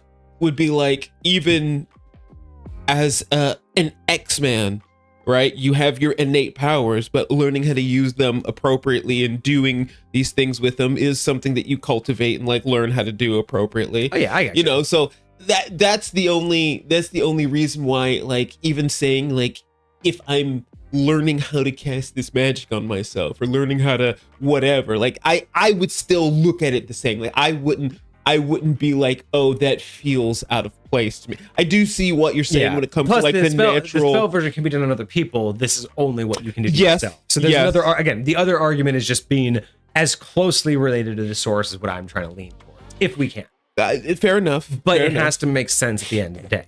If it makes more sense to go pure magic because everything else fits. And the only reason why I'm basically trying to keep that door open is because depending upon what we do, I know that there are going to be certain spells that we're going to want that are going to be higher levels for Warlock, and you only get the ability. I remember earlier when we were reviewing a Warlock, you get the ability to choose specific spells that are of higher levels as a Warlock, but you only get one of them. And so you have to like be really specific, and you don't get them until you like get to like the higher levels. Yeah.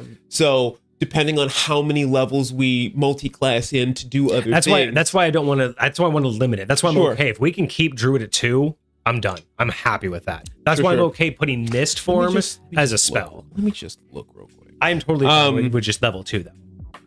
All right, so I think we are okay with Tetra Spirit being let's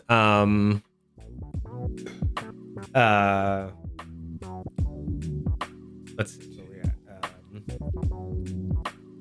you get Tetra Spirit, which we're okay with Conjure Animal. Yes. Because if you give it the stat block of any of those regular CR creatures, it can look like whatever it needs to look like. Because it's a spirit fae taking the form of any creature, and this is just for spirit creatures. D&D, like again, we don't need it to look like this. We just need it to be the D&D equivalent. Yes. Just because D&D allows me to make them look like a bear doesn't matter. I'm just It's still a spirit. Like I just care that it feels the right. You know what I mean? Like I'm totally okay. I think those are perfect. Let's see. So not only do we get Tetra Spirit, but then we get Soul Steel, This spell in Castlevania series, its name suggests it allows the caster to instantly steal the soul from another creature that they are in their vicinity, and in some cases, even inanimate objects, damaging them, and in most cases, killing them in the process, and then convert their life essence to heal themselves. So this is just like life drain, which I also believe is a D&D spell. At least it might not be in 5th edition anymore, because I looked for the word drain in my spell list and I can't find it. I found it on D&D Wiki. Life Drain 5e spell. Did you? Yeah. It is a 4th level spell, Necromancy. You attempt to drain the life out of a creature within range. The target must make a Constitution saving throw at the start of each of its turns, taking 46 necrotic damage on a failed save or half as much on a successful. If the target successfully saves 3 times against the spell, it ends early. It's concentration up to a minute, by the way. Higher levels, the damage increases to 1d6. This doesn't heal you, though. It just drains life away from them. It literally just drains. Whereas this one... the other spell we got is the only one that I know that heals. Yeah, let me try something here. Let's see if I can do... I don't know why I don't have that.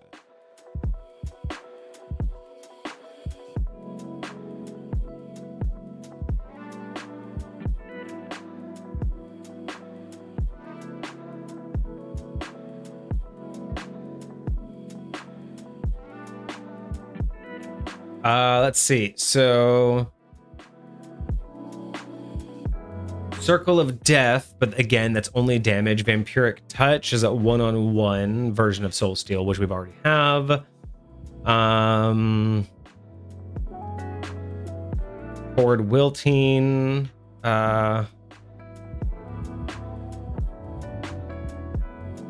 You could homebrew Vampiric Touch to be Mass Vampiric Touch. Sure. So we can just upcast Vampiric Touch to have multiples. Oh.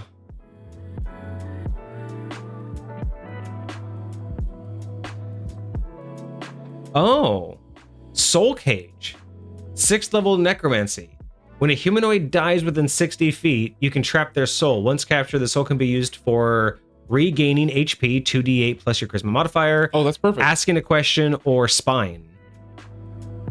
Where did that come from? Where did Soul Cage come from? That's Xanathar's guide. So let's call it Soul Cage. Fuck it, let's do it. I fucking love that. I was looking at Magic Jar because that's the only other thing that I could think of that actually traps souls. But that one like is you possessing their body and doing a bunch of other stuff that this isn't doing. So technically this doesn't do damage. Like it doesn't do the damage and then you heal from it as the Soul Steal does.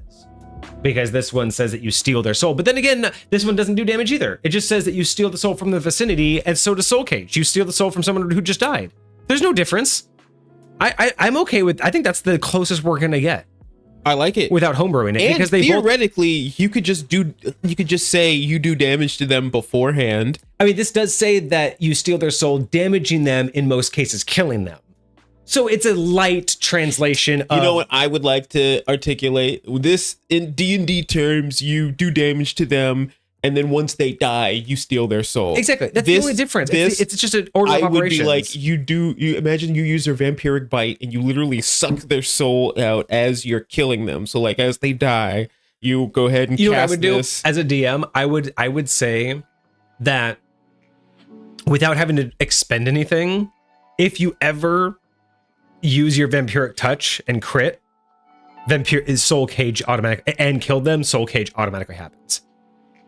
Like I would give that just in general as a DM. I'd be like, hey, by the way, your Vampiric Touch, if by any chance you crit and that crit kills them, you automatically get Soul Cage for free. You just suck up their soul and you get to tell them, you just get to choose one of the 3 things. That would be kind of, I think that would be kind of cool as just a DM. I think that would be badass. Okay, cool. So I think we are good. Did I save these? Yes. So now we have Soul Cage and we have Soul Steal, Conjure Animal for Tetra Spirit, and Vampiric Touch for Dark Metamorphosis, and Scorching Ray for Hellfire. So far, so good, I think. Okay. We have Dampier for the race. Okay, so those are some of those. Okay, what else do we have? Let me open this back up. What else do we got? He can also use his dark magic to alter his physical appearance, which is implied to how he was able to assume the identity of someone else. So is this the spell Disguise Self, or is it Polymorph? I think it should be Alter Self. Alter Self? Alter Self or Disguise Self. So let's look at what what those actual differences are real quick. So I'm pretty sure Alter Self actually changes you. Alter Self is pretty much the better version overall. What's the biggest difference?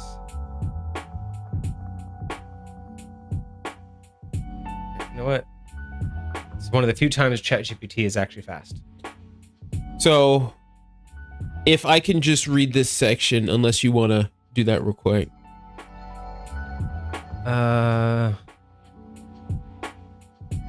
Let's see. This is giving me like the whole breakdown of it. So it's a first level spell versus a second level. Mm-hmm. They basically both last the same amount of time. They both cost the same amount of stuff. The difference is Alter Self does have concentration. So that's a big deal. That's a big difference. Okay. So first level versus second level, Alter Self is second. Alter Self requires concentration. Disguise Self does not. Disguise Self is an illusion based, while Alter Self is actual real physical changes. Disguise Self can change your clothes, while Alter Self is only your body. Disguise Self Alter Self has touch proof, has combat utility, as in natural weapons, and has water adaptation. Yes. So Alter Self can give you things like gills. It can give you things like fins. It can also change. It can't change your clothes, but someone can bump into you and touch you and actually feels the difference. Disguise Self is basically, it can change more, but it's instantly just dissolved if anyone recognizes it. And it gives you no benefits. It gives you actual no changes. I would say the fact that I've seen vampires do that little thing where they like shoot their fingernails out before. Now, I don't know how realistic that is, but I imagine. No, yeah, that's like natural weapons. But yes, it's the idea that it is a physical change. All kinds of. And again, this one says like water adaptation, which means I can make I can make like webbed hands and swim better. That means they're real. Which means if you make gills, I don't know about gills. I mean, they don't need to breathe anyway, so. But you know what I'm saying? Like, I think the idea is that the Alter Self is probably the more vampiric version. So we're going to go with Alter Self 100% for alter appearance. All right. Shape-shifting. Let me make sure we are. Yeah. So shape-shifting. We can shape into a wolf, a bat, or a mist. He's also invulnerable for a short time in the middle of a transformation process. The wolf can run faster than a bullet. His form of mist can become a poisonous cloud. His bat can fire fireballs. We know that from the game. Let's see. It's considered that he has a final form to transcend to, but he refuses to use it. That's kind of like that big bestial, like humanoid bat form that I think we've seen Dracula turn into in the games. Interesting. Oh, yeah. And whenever he's petrified, he actually turns into like a gargoyle type statue. So it's kind of hinted that whenever you petrify him, he like turns into his true form or whatever. Yeah. So there's some hints there, but he never uses it. So I'm okay kind of ignoring that as like a necessity. Sure. That could just be the druidic shape change. He just never does the bear. Sure. Let's see. Okay. So before we get any further, he can run technically faster than a bullet. Specifically in wolf form? In human and wolf form, but I think 35 is fine. I think we'll just keep him at 35. So shape-shifting, what can a druid shape-shift into? Can they at least do a wolf and a bat? So, druid, according to 2014, is limited by CR and their druid level. Okay. Right? So, looking at beasts, if I'm going to look up a bat, the only problem with a bat is a CR 0, right? It's like the squishiest of squishies. If you Right. want to, So technically, there's no reason to say that he couldn't. except for the fact that it has a flying speed. And 5th edition had a problem with that early on. And it said that you can't transform into anything with a flying speed until you're at least level like 8 or something. Because they don't want you to be like super OP flying around. Gotcha. But I mean, we level did 1. say that this is going to be a 20 level build anyway. So that's not too bad. If it Yes, takes that but long, who cares? that But would be your druid level. So that would mean you would have to take that many levels in druid. that would really drastically limit anything else we do. So What about 24? 2024, that is a good question. Because if 2024 allows it, we might be okay. Let me look at the 2024 druid. I mean, again, even if D&D forces that we can't turn into a bat, I'm okay with it because again, we don't have to be 100% one-to-one with the lore. We just have to translate to what would be the most the most obvious.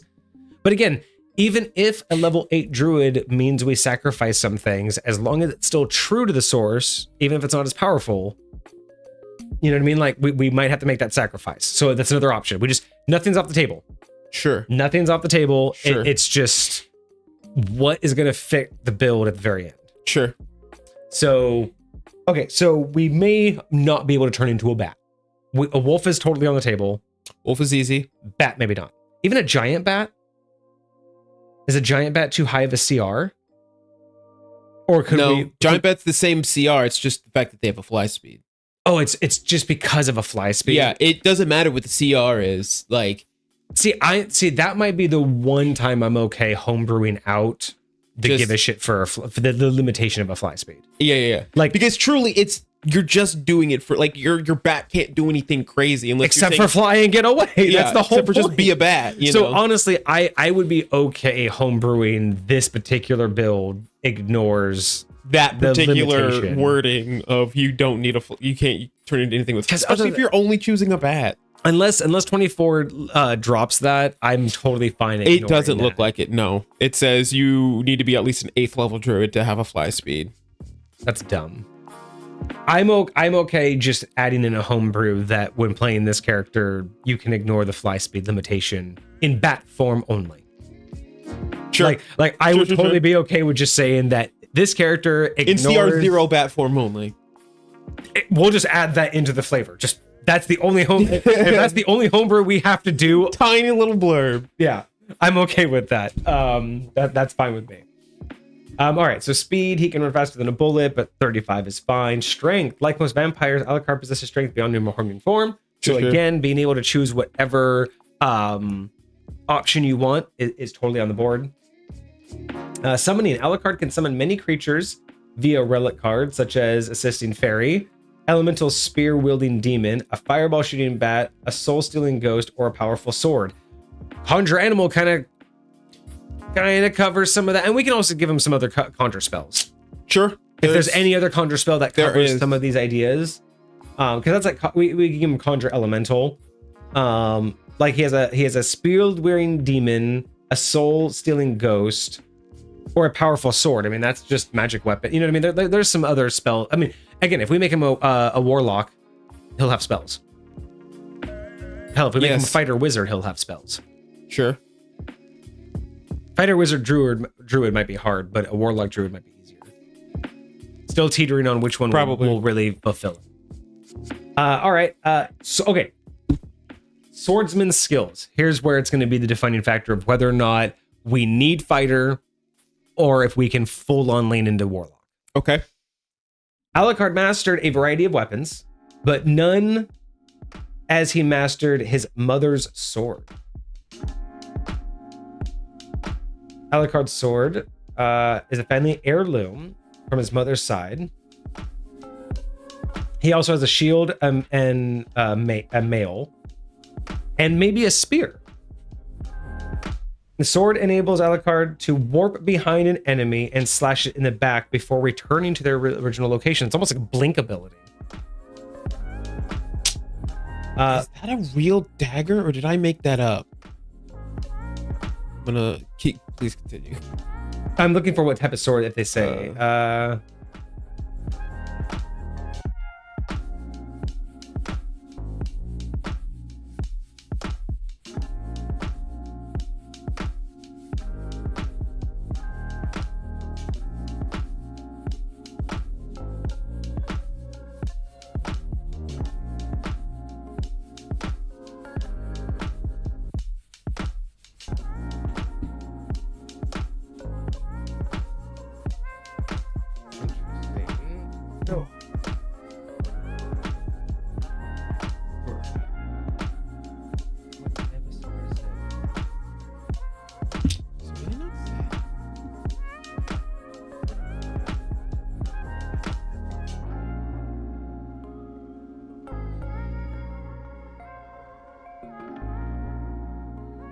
It's just a one. It just says it's a one-handed sword.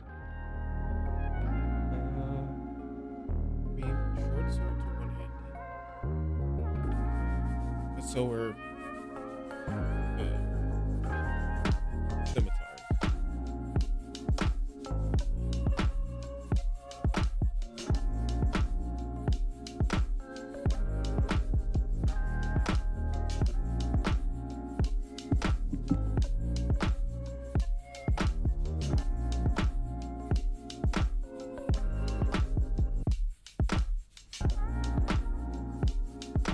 See if ChatGPT knows.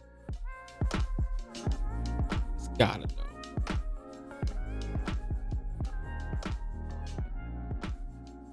know. It's typically depicted as a longsword or bastard sword based on just size, shape, and the way that it's wielded.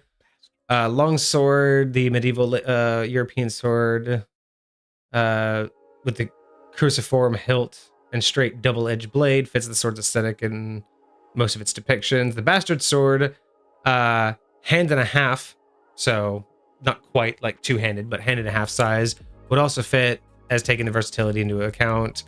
It's not explicitly stated in the game that the sword is given by his mother, but his name. Okay.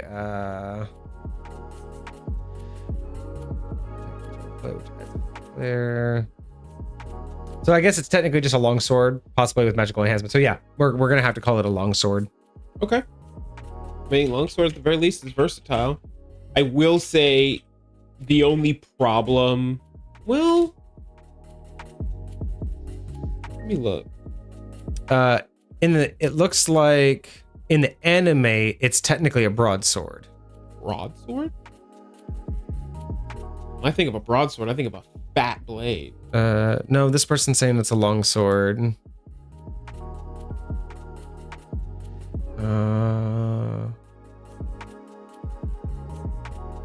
Yeah. Well, I mean, he's strong, but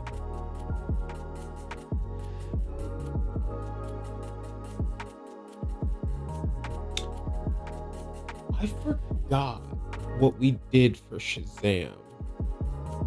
So it looks like most people are in the longsword, just a thin longsword, but everyone's in that boat of most people consider it a longsword. Fair enough. I feel like it would be kind of akin to like how a katana would also be considered a longsword, probably. Yeah. So if we're going with a longsword, I don't know how much that interferes with calling him a warlock. I don't know if that does it at all. Not at all. Okay. Not at all. No. Just making sure that there's nothing so far. There's nothing that indicates we can't go with warlock. The problem is, and it's not really a problem, like because we haven't even gone down the road of like allocating stats, but it is a longsword is strength based swing, and we know that he has heightened strength, so he has to have at least one of his top 3 is going to have to be strength. Sure, we know that for sure just because of how it's built and how it's mentioned. That does not mean we can't do the third as strength, his third highest stat as strength, sure. And still be a warlock. Doesn't rule it out. So we have not ruled out warlock yet. I have to figure out how this thing called custom lineage works, because I feel like we're going to need it later, specifically when it comes to choosing. There's something in 5e 2024, I'm pretty sure, that allows you to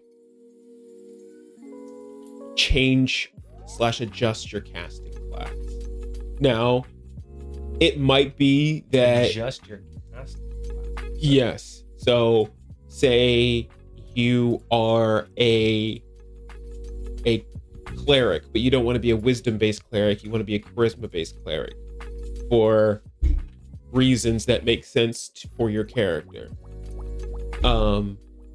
You could do that. So I gotta see if I can find the rule set that articulates what that is. No. But No. Hold on.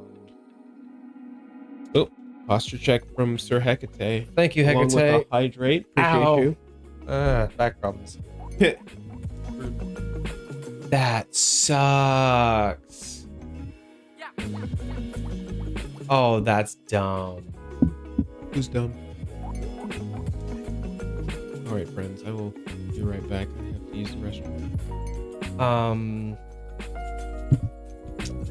So the 2024 handbook that I was using is no longer available. It looks like they went after them for publishing it. Oh, that sucks. I no longer have the 2024 handbook. So to answer your question, we were trying to just figure out which one was best, and we were trying to just decide whichever one, you know, we could work with, but it looks like we don't have access to 5e handbook anymore. How dumb.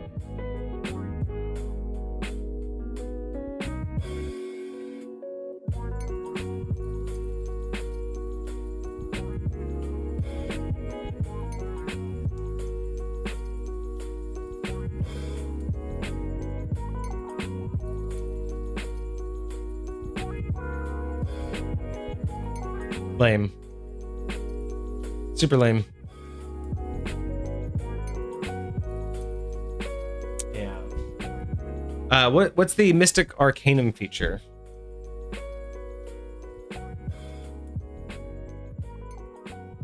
Mystic Arcanum. Let me double check and see what Mystic Arcanum is before talking about that. Let's see.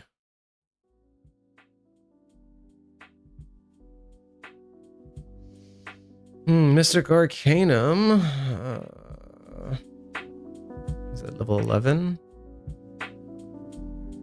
Magical secret called an Arcanum. Choose 1 6th level spell.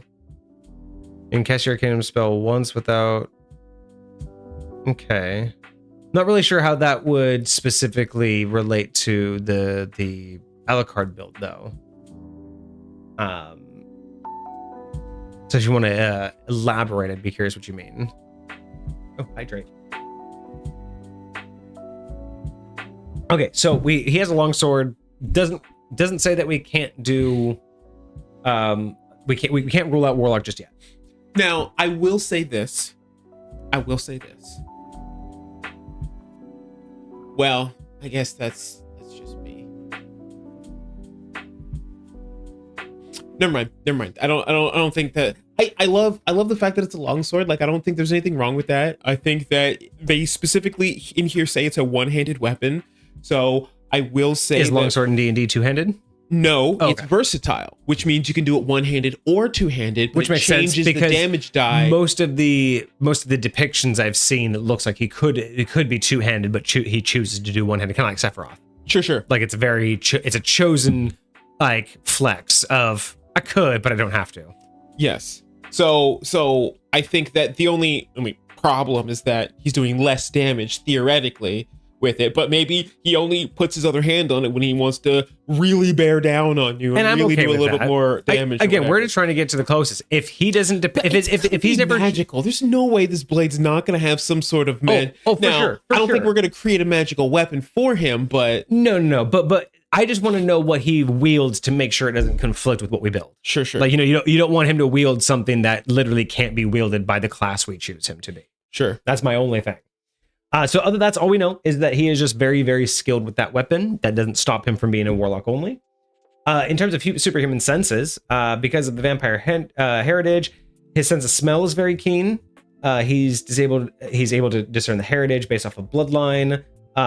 He can demonstrate. Oh, that's it. So he just has super cute, like super smell. They say super senses, but then they keep going back to smell. Sure. So what does that really mean? You're Tanjiro. That's what it means. Okay, so far that's all we get there. There's gameplay. Let's see, what else do we get?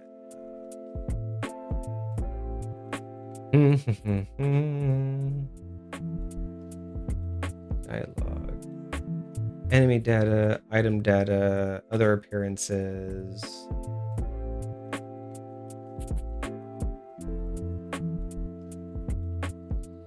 So what's really interesting is that's not a lot of abilities so far. He has a lot of like like special items, but let me go to his like actual wiki, and we'll see if his wiki gives us anything in terms of like other stuff he can do. So I don't know if it says anything about his fighting style with his sword in the wiki, but in the show, he was able to wield his blade telekinetically. Yes, I did see something about that. Did we go over that? Let's see. So let's look at.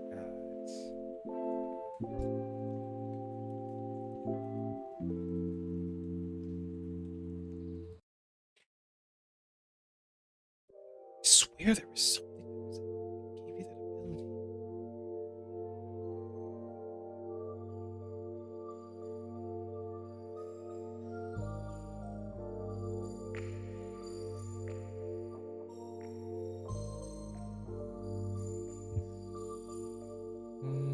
No, that's actual. It's only in Helsing. So it looks like he like the Dracula version in Helsing does. In Helsing? Yeah, specifically in the Helsing anime. But he was Dracula in that anime. But if you look him up in the Castlevania anime, he does the same thing there. I'm not showing that.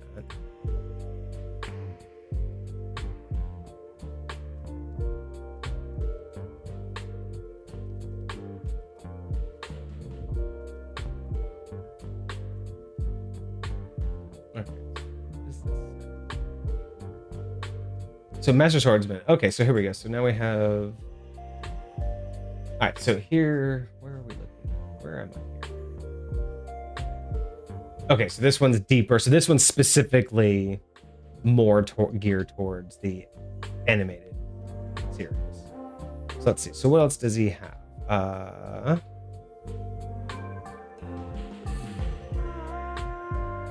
Talked about his Dampier hybridness. God, why are there so many different pages for this shit? Yeah, I don't know. So he's immune to being fully turned. He's attuned to his senses. Blah blah blah. Okay, superhuman strength. Superhuman. Okay, that's fine. So yes, just normal superhuman strength. Superhuman durability. He can sustain physical damage. He can withstand powerful energy blasts. Blah blah blah. So he could probably have some more fall damage if you wanted. Superhuman speed, superhuman agility, superhuman stamina.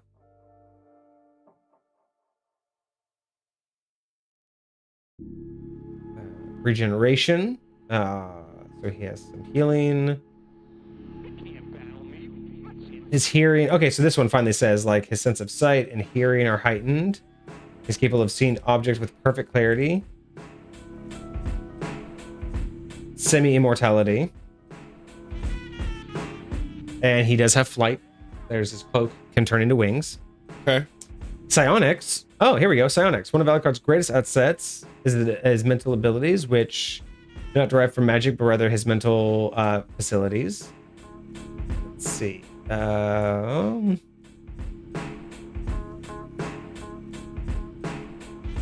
So let's see. What we know for sure is he has levitation.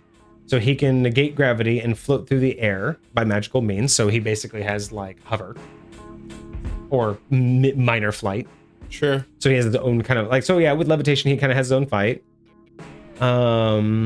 Like he can like float out of his coffin. So there's the spell levitation, which is a second level spell, which literally only allows you to move up and down, not side to side. Which kind of makes sense because it shows like the example they say is like it shows him floating out of his coffin. Okay. So things like that. Okay. That's easy enough to get. Let's see. But he was shown to be flying when he fought his father, but that's kind of like the MMA like showdown. We've already talked about the shape-shifting. We've talked about magic. So command over magical sword. Alucard possesses the ability to magically command his sword. He displayed this ability by calling the scabbard to his side so that he could draw it and then return the sword after him. So the sword, basically, we could say the sword is magical and has like the return spell on it. That's pretty easy. So far, because it's pretty. That's really all it says. I haven't done yet. I'm just piecing together. But so far, that's all it's given me is that he's like able to like call it to him. So that could easily just have return, which is fine. Let's see. Fire projectile, like his father, he can conjure and hurl a ball of fire. So he has fireball spell. Sure. No big deal. Light beam, teleportation. He can teleport through a beam of golden light. So maybe he has Misty Step or some other like Dimension Door. I don't know if that's Misty Step or Dimension Door. I think Misty Step would work well for that. Let's see. Master hand-to-hand combat. He has proven extremely skilled and formidable hand-to-hand combat. He's capable of fighting against far more physically powerful enemies. Master swordsman. Extremely talented swordsman. He's capable of fighting equally with someone named Trevor. Fighting styles. Short sword. Alucard can expertly use his sword in a variety of circumstances. Alucard can make use of his telekinesis to have his sword lash out independently from his body. This technique is an extremely effective, unorthodox style of fighting. I mean, that kind of sounds like isn't there like a spell where you can basically have like the magic sword like kind of flying around you, and then like it will like make an attack opposite, like in tandem of you. No, I mean you could cast a spell that's like magic weapon. That's what I mean. It almost sounds like magic weapon, as in it just kind of lashes out for him, but it doesn't seem like he controls it like it doesn't seem like it's as much of he's controlling it as more of like he can like toss it and bring it back. But it does seem like there's an extra attack there.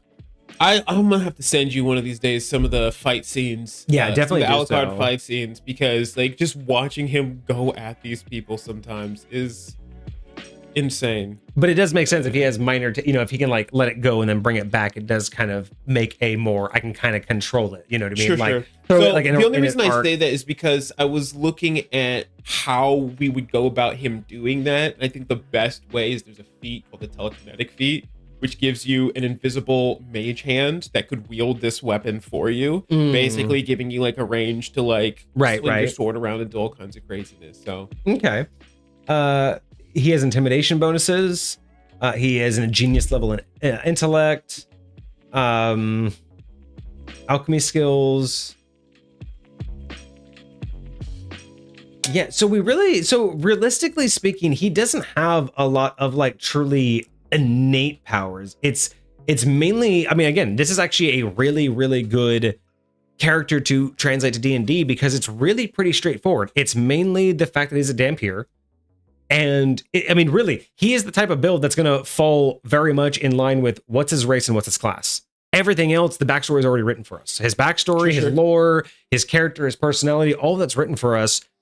He doesn't have anything that's going to challenge us in terms of like, we don't like, Shazam was kind of a challenge. There was a lot of like, if then this, then balancing, if that, playing, but this, moving these things around. He's basically a vampire that can wield a sword and cast magic and shapeshift. Those are the three primary things this character can do: is wield a sword, cast magic, and shapeshift.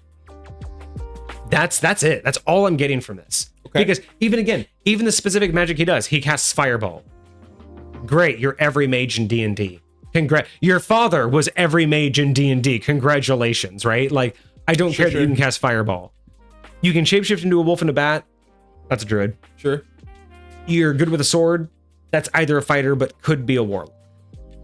The only thing that could potentially be a downside for warlock is he's supposed to be a brute, and I don't know if a warlock will.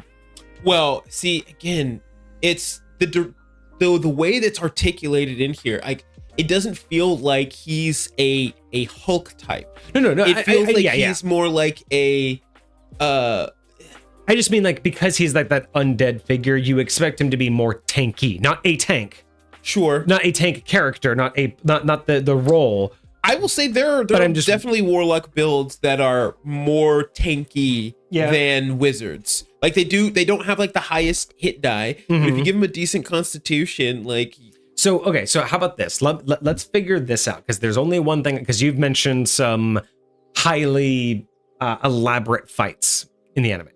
Sure, so here's what I want to figure out then. Let's we know for a fact we need druid at level 2, right? We just need shape change. As if if we want to go that route and we feel like it's super necessary, I would say I would like to start with that and only take it out if we have to. Because for me, I would feel more comfortable if the shape change was really at its core and not what I would consider an outside force like a spell. Sure. I feel like it needs to come innately from what we are, which is intend, and it can't be the race, so it has to be with the race. So okay, so let's go down. We have 18 levels left. Okay. Right? I don't think we need a 20th level warlock to pull this off. I think we're both in okay that we don't need the full 20 levels. How, because of the source of where this is coming from, because theoretically we're pulling from another thing's lore, how comfortable are you not adhering to spell list specificity in D&D 5e? Or do you want to keep to that as best as possible, and anything that goes outside that, explain it within the rules? Does that question make sense? Give me an example, because I thought we already did that. Like looking at here, right? Like not all of the spells we're talking about so far are warlock spells. Some of them are not. Fireball, I don't think, is a warlock spell. Gotcha. So but being a druid, would that not unlock? No. Got you. It would have to be wizard, maybe artificer, and like certain subclasses of other. So the option then classes is high fighter class, low wizard class, or high warlock class with some homebrew to get these spell lists. Now, theoretically, you get certain like because Hoylepa made, or was it Hecate that made mention of the Arcanum, like the Mastery Arcanum, where you get like a 6th level spell. Yes, that's what I was talking about earlier, when it was like these are like the higher, but you get your 9th one at level 17, which still leaves us our 2 levels for exactly. So that's fine. So let's start with that. So I don't think we need a 20th level warlock, right? Correct. We do not need a 20th level warlock, so automatically we can accept the 2nd level in druid. Sure. So let me start writing that out here, or at least so we can do that. So race, so class. So we're okay with at bare minimum a 2nd level druid, and that's right now below me. I said that's right now below me. Hello? What? Why not? Is there like a window for that? It's be like made longer. Oh, it's because you moved it to a different one. Yeah, because that one's not yeah. I have to do that one in OBS. It's not pulling from the file. Got you. Okay, so the class is a we'll do 2nd level druid for now, which means we have 18 levels left. So what I want to know from you, because realistically, this is either going to be a very high level warlock, which is okay, or it has to be a higher level fighter with wizards. So you know what if the same way we're using the druid spell list with only 2 levels of druid, why don't we just take 1 extra level in wizard to get access to the wizard spell list, and that should solve our problems, because that's the biggest spell list. I was trying to get there. Like that's the thing. We're breaking down all of our options, because I want to see what we can actually do with this, right? Because we might be able to pull this off with the warlock, although it wouldn't really make sense for the patron unless Dracula was the patron, because he did technically learn everything from his dad. So I guess you could say his dad's the patron, and his dad's a very powerful supernatural. But I would also say that could be the biggest difference between the icon build versus the D&D build. It's like, yes, he's a power. Warlock. He's a warlock getting his power, or he's just, these are just the abilities. But then again, he did get everything from his dad, whether his training, his ideas, his powers. I mean, we're talking about like, if you break your pact with your warlock, do you still have your powers left, or do they just unlock something inside you? Like so you could just unlock something inside him. So it's either going to have to be like the really powerful warlock, or a higher level, like that's what I said, a higher level fighter with wizard, or some sort of combination. But 5e really doesn't like multiple multi-classing. Doesn't work great. But the more you diversify, the less potent it is. But we can make it work. Theoretically, yes. So here's what I want to know from you, because you have the, you've been the biggest proponent for warlock. Here's what I want to know if you can point out. if we are going to go with the second level druids, we have 18 levels to play with. Yes. What is the minimum level of warlock necessary to accomplish what we're looking at so far? If we were just to use warlock, right? Ignore potentially adding a wizard. If we were just to use warlock, what do you feel would be the minimum level with the 18 that we have left? Because if, for instance, the reason why I'm saying this is, let's say you think that we can get away with this by 13th level or 14th level warlock. If that gives us 5 levels that we can put in fighter and get multi-attack, that sounds like it would fit the anime more, because you said that he has some really impressive like fighting styles. But if you say that he needs a 16th level warlock, maybe we just add 2 levels of wizard to add the spell list. If you say he needs 17 levels of warlock, fuck it, we'll just do a full warlock build, right? I just want to know from your point of view, because you want the warlock, what would be the bare minimum? Because if we can do it that way, let's do it. But if we're finding out that the fighter wizard combo would be better, I just want to know what the level structure needs to be. So when it comes to your Mystic Arcanum, because that's a level 11, I believe. The first one. You get your 6th level choice at level 11. You get your 7th level choice at level 13. You get your 8th level choice at level 15. And you get your 9th level choice at level 17. Okay, so would we need the 9th level choice at that point? Theoretically, I don't know. Again, it depends on how many spells we need outside of the list. Again, if we're trying to do purely warlock, right? Mm-hmm. Okay, so Hecate has a good point. So at 17th level, you get your 9th, but if you do the 15th for level 8 and you take Hexblade, you'd get your 2 attacks with your pack weapon. So we do get the multi-attack. And that still gives us 3 levels, which means if we dumped him into wizard, because no reason to dump him into fighter because we won't get a multi-attack. You could, at the very least, have action surge. Action surge level 3? Level 2 or 3. Yeah. The 2. If it's at level 2, then you do another one in wizard and get the wizard spell list. Yeah, that's what I'm thinking. If you really wanted to max out everything, we could do 2 in druid, 1 in fighter, 1 in wizard, or 2 in druid, 2 in fighter, 1 in wizard, yeah. 17 or 16, 15 in warlock. Yeah, that's 5. Yeah. 15 in warlock, and then you would. Okay, so but why why specifically are we trying to keep warlock? Again, because mechanically what warlock gives you, number 1, you get all your spells back on a short rest. Number 2, you always cast at max level. Number 3, you are split between magic and physical. Like, you're not like a full caster. You're not just focused on your magic, but you're also focused on this other aspect. Now, granted, warlocks, you can choose between the tone versus the I get the idea of you're not a full caster, you're not like a full fighter. I don't know if I'm on board with the idea that I don't know if I'm on board with the idea that Alucard's build represents casting it at the highest level.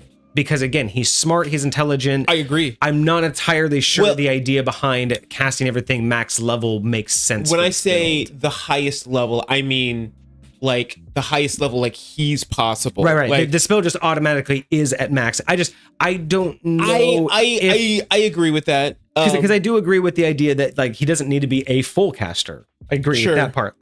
Maybe I'm just lost on why are we sold on warlock, because perhaps I just don't want that to limit us because we're like so sold on this is a good idea, but what makes it a good idea with this build? All we know about this build is he's a swordsman that casts specific spells. One of the biggest things was his connection with his weapon, being able to use your Pact of the Blade. Number 1. Now, granted, how does that relate to the lore? Because I don't know what you're relating to. The Pact of the Blade versus what we know he can do, like what Alucard can do. Which part of Pact of the Blade specifically makes the lore pop out to you? The mindset that he is so and again, is it because it's like the heirloom, so he just basically is tied to that weapon specifically? Is that kind of? But theoretically, Pact to the weapon, you can infuse it with any weapon, right? But it's you can get the abilities of any weapon, and you can but like it's the mentality and the attitude that you are connected with this thing, and this thing makes you and it more like it is. And see, I'm not sure. Maybe I'm just not getting that because I haven't watched the anime. Maybe I'm not getting that from him. I see the weapon as more of like a representation of his humanity because it's from his mother. It's the shining beacon. It's more like a paladin and the shield that was given to him by his church. Not so much this is entwined with what empowers and imbues him. I look at it more as like the symbol. So maybe that's why I'm not sold specifically on Warlock being the guarantee. I'm okay with it being an option. Maybe I'm not fully sold on the Warlock. And makes maybe the most sense. I will admit it is possible that I don't have enough rendered to give a clear vision as to why I feel the way I feel. And that's totally fine. Again, I still feel like because I know there's a reason for it, but I will say this in terms of the video game lore and Castlevania that I know, that doesn't hold us true. I cannot say anything about whether or not that holds true for the anime because I've not watched it. Sure. So, like we said, we don't know which one this is supposed to be for. It's just Castlevania, and it does have two versions. For sure. I just want to choose the version that best represents D&D because the game version's kind of minimal. And I'm totally down for that. Like I do agree that I think that a lot of what Alucard would be able to do would fall in line with fighter-esque things. Yeah. Like being able to have many attacks, being able to, even being a battle master and having battle maneuvers. Like, I feel like just like the mindset and the attitude of what that would look like. Well, because even Hecate gave the idea of like giving them the tough feat, being them tanky without being a tank. Sure. So, because I'm thinking like I've never looked at Alucard as being like, I've looked at him as being an adversary that you're not quite sure what you're up against. I've seen him being the one that will surprise you in battle, but I've never looked at like Dracula Alucard as like, I looked at them as a devastating force, but because of their prowess and their knowledge, not so much of because they're sheer force, right? Sure. Exactly. So when I think of this, I'm thinking my gut instinct says I'm okay with Druid for the shapeshifting because we just want that. Sure. Outside of that, I'm thinking how many levels of fighter to give it at least bare minimum action surge. Yep. I know. Damn phrase. To give him action surge and at bare minimum one extra attack, which I believe is level 5. Level 5. Because that to me feels like what you would expect from Alucard, not Dracula himself, who would just literally tear you down in 2 seconds because he's like lightning fast and he'll have 1,000,000 attacks, right?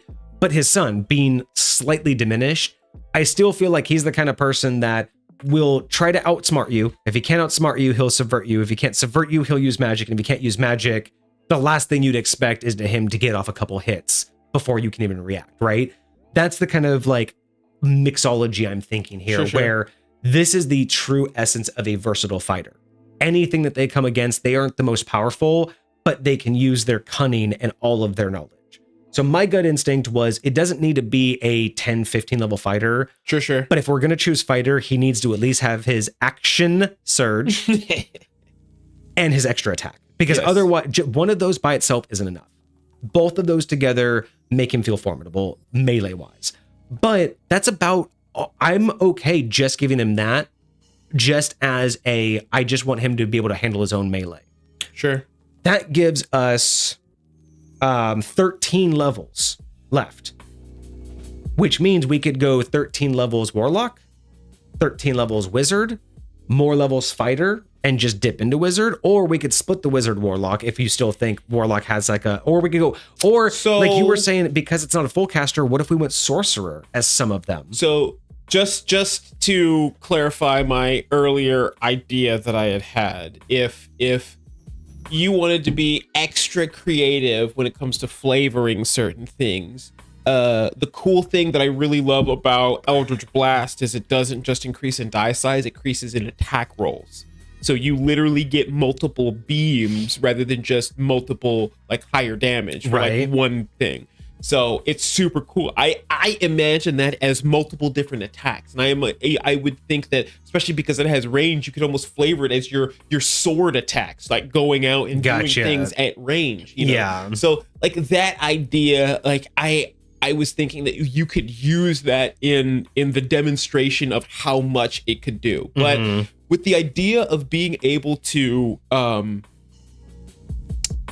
add levels of fighter, I would say the biggest thing that would answer the question of what else would we want to add to that is looking at what spells we absolutely need to make what we're doing. I think we figured it out. I think for sure we need Scorching Ray, Vampiric Touch. Would you say Fireball as well? Yeah. Scorching Ray, okay. Vampiric Touch, Conjure Animal, Soul Cage, and Fireball. Those 5 are a necessity. Outside of that, it doesn't matter, right? That's the D&D build, but that is what we know for sure Alucard does. So for the Icon build, those 5 need to be made. Any others are superfluous. Those are the D&D build. But we need to be able to, whatever class can do those 5. Wizard. I'm pretty sure Wizard can do all of them. Say it to me one more time. So we have Scorching Ray, which is a level 2. Yep. Vampiric Touch, which is level 3. Fireball, which is level 3. Level 4. Conjure Animal, which is level 2. And Soul Cage, which I think is a level 3. So the only one that they don't have access to is Conjure Animals, which is Druid. That with Druid. And we automatically get that with Druid. So what was the minimum level of Wizard we would need to get all of that? I mean, 5th level? 5th level Wizard? Say the list one last time. So Scorching Ray, Vampiric Touch, which is third. Fireball also third. So Conjure Animal. That's 5th level. Like, and what's Soul Cage? 4th level. Oh, Soul Cage, that's the one. I looked it up earlier. 6th level. So what level of Wizard needs to be 6th level? 11. So 11, 12, 13. So that's 7 levels in Fighter. What do you get at 7th level Fighter? Just more subclass abilities. So I mean, depending on the subclass, though.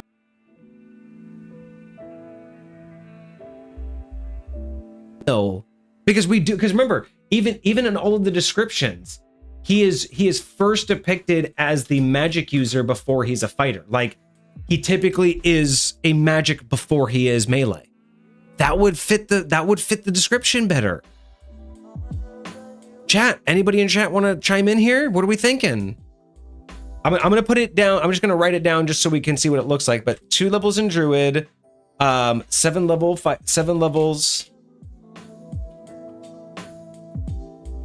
Fighter, and 11 levels Wizard, because that would give us all of the minimum. It would give us the minimum spells we need. It would give us multiple attacks and some extra bonuses. It would give us the chance to do more actions. It would give us a chance to shapeshift. And I think polymorph. Well, no, we have Druid for that. Never mind. Yeah, because the only thing was mist form that that might be a spell that. That is a spell. Gaseous form, because that might be a higher level spell. What is it? Gaseous form is what I'm thinking. Gaseous form was the original vampiric ability. Was gaseous form. I think it's only 3rd level. Really? So boom, 3rd level spell. And what is it? Wizard. Transfer a willing creature you can touch along wearing carrying into misty cloud for the duration.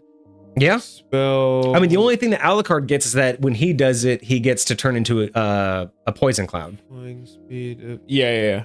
But that's whatever. I don't care about that. I mean, theoretically, can you cast spells while you're in this form?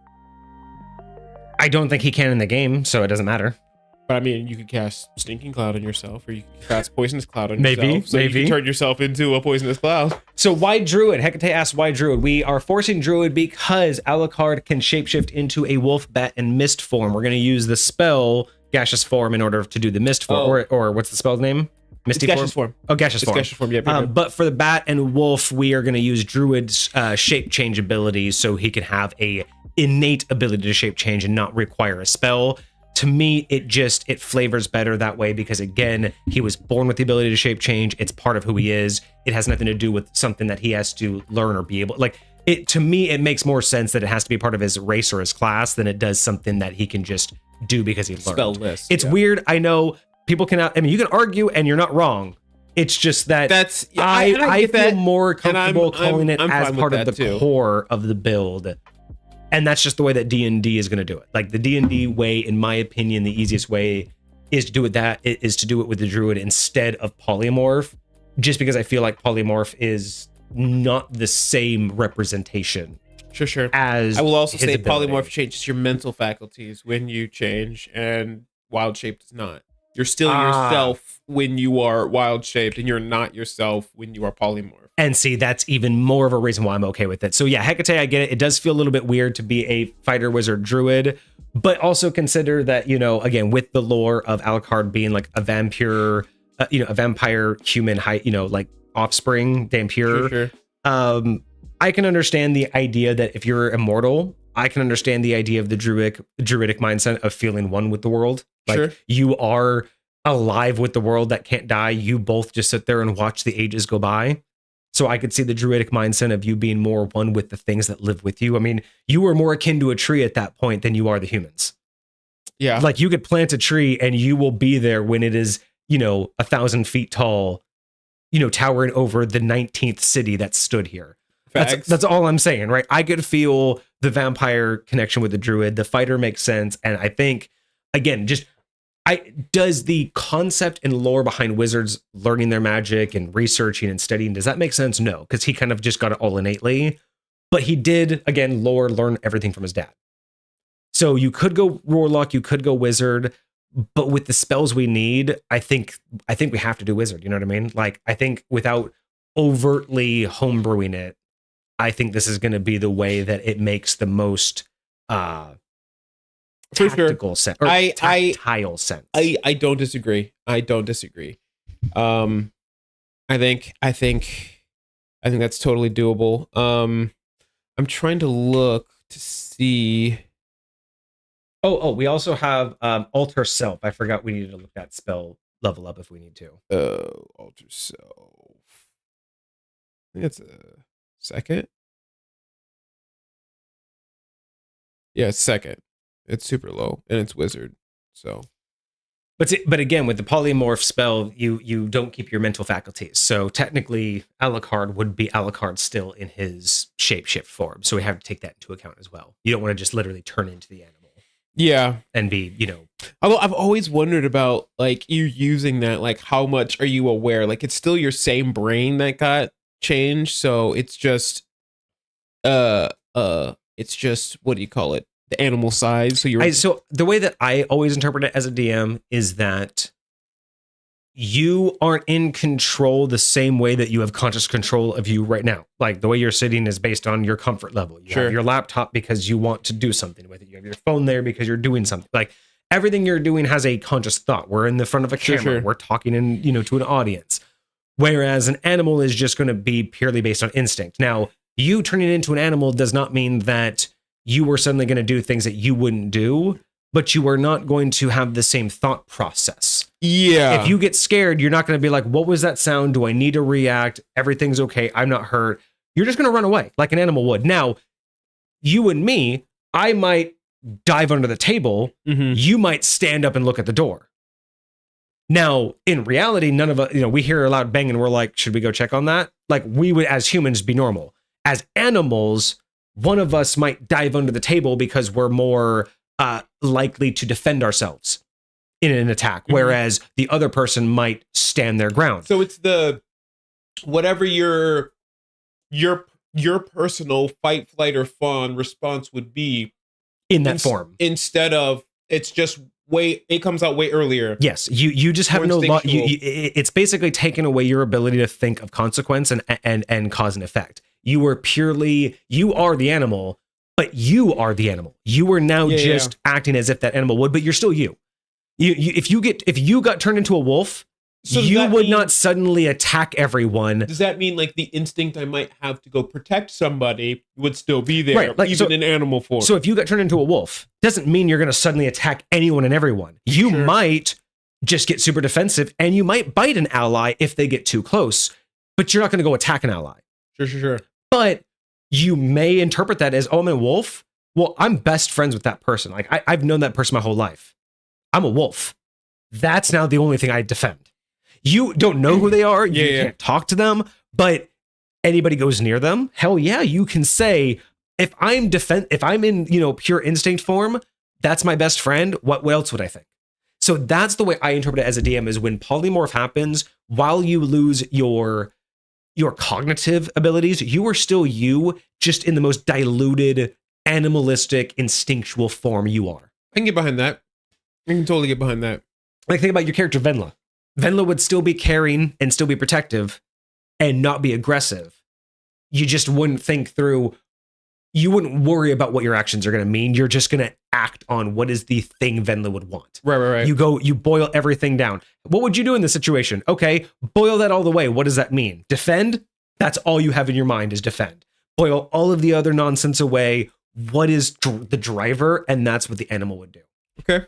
And I think that's fair in terms of understanding the cognitive difference. Because again, it's still, like you said, it's still your brain. You just don't have the faculties to use it the way that you normally would. Agreed. Okay. I'm here for that. So we have the race. I think we're close to having our classes. We have our main powers, and we have the D&D equivalent, right? So what else do we need here? I mean, honestly, like, okay, so main powers, we understand that they're a single-hand swordsman.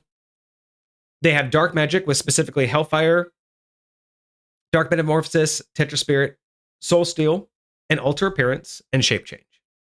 That's pretty much all we know outside of the immortality, outside of the bloodlust, and outside of the lore. That's really what this person can do. They're a swordsman. They have these handful of spells, and they can shape change. So what we have for that is we have the Dampier race with the specific characteristics of blood hunger and vampiric parent. Like, Sure. those are just the nail. They're obviously just on the nose. But those come directly from Dampier, so everything's perfect there. There are no flags to be changed.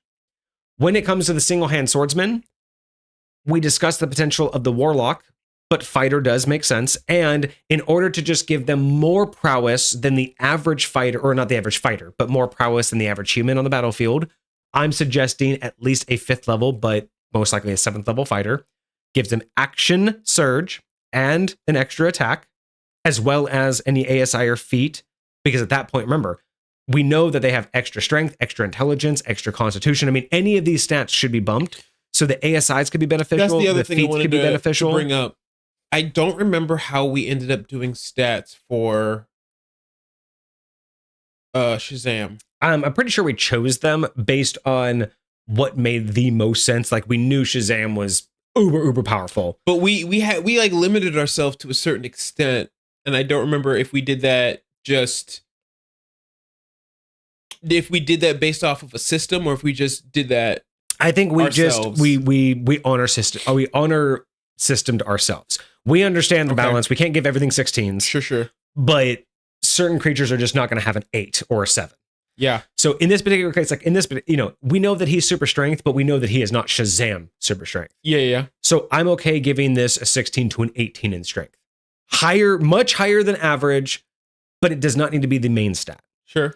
But it has to be higher than average, definitely higher than a 15. Has to be at least a 16. Do you think he's going to have any 20s? Oh yeah, Do absolutely. you think he's going to have anything past 20? For a player build, I would prefer trying not to go past 20. Okay. Because I don't think we did that with Shazam. I don't think we did anything. Did we past, not? I don't think. You want to double check? I I don't can. think we did. And if we did, I just want to know how we justified it. Sure. We may have gone to 21 strength with him. But honestly, to be completely honest, I don't think Alucard has anything justifiably over a 20. Outside of Constitution. Sure. Unless you wanted to justify the extra life points and the fact that he's immortal to justify over 20 Constitution, I don't think it needs it. I think a playable version of this is so easily within reach that we don't have to bother.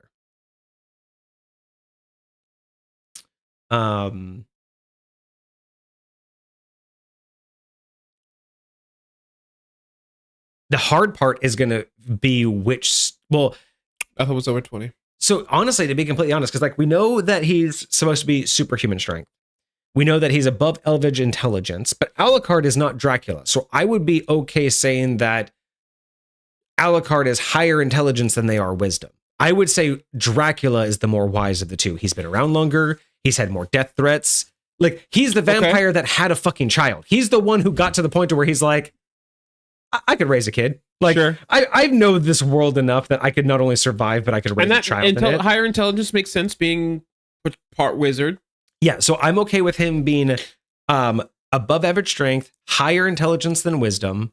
I think higher dexterity than strength. I kind of do too.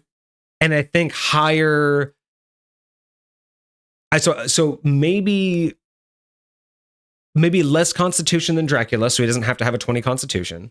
And charisma, I know Dracula's huge in charisma, but we haven't heard anything about Alucard being super high in charisma either. Right? So I'm okay with something along the lines of like, actually, you know what? Let me write this out real quick. So let's look at stats. So if you were to say his top 3,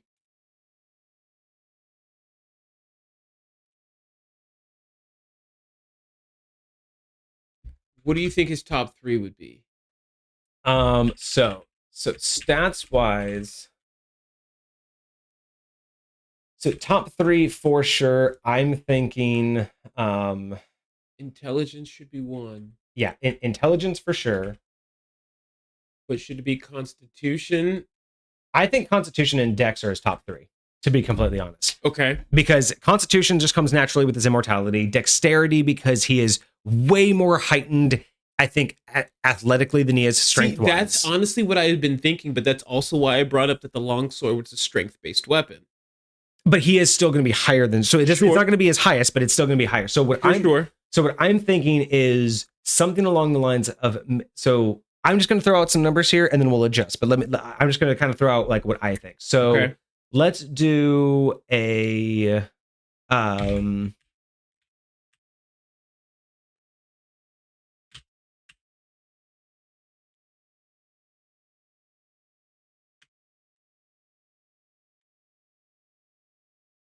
And this is base? This is just before any additions. Yeah.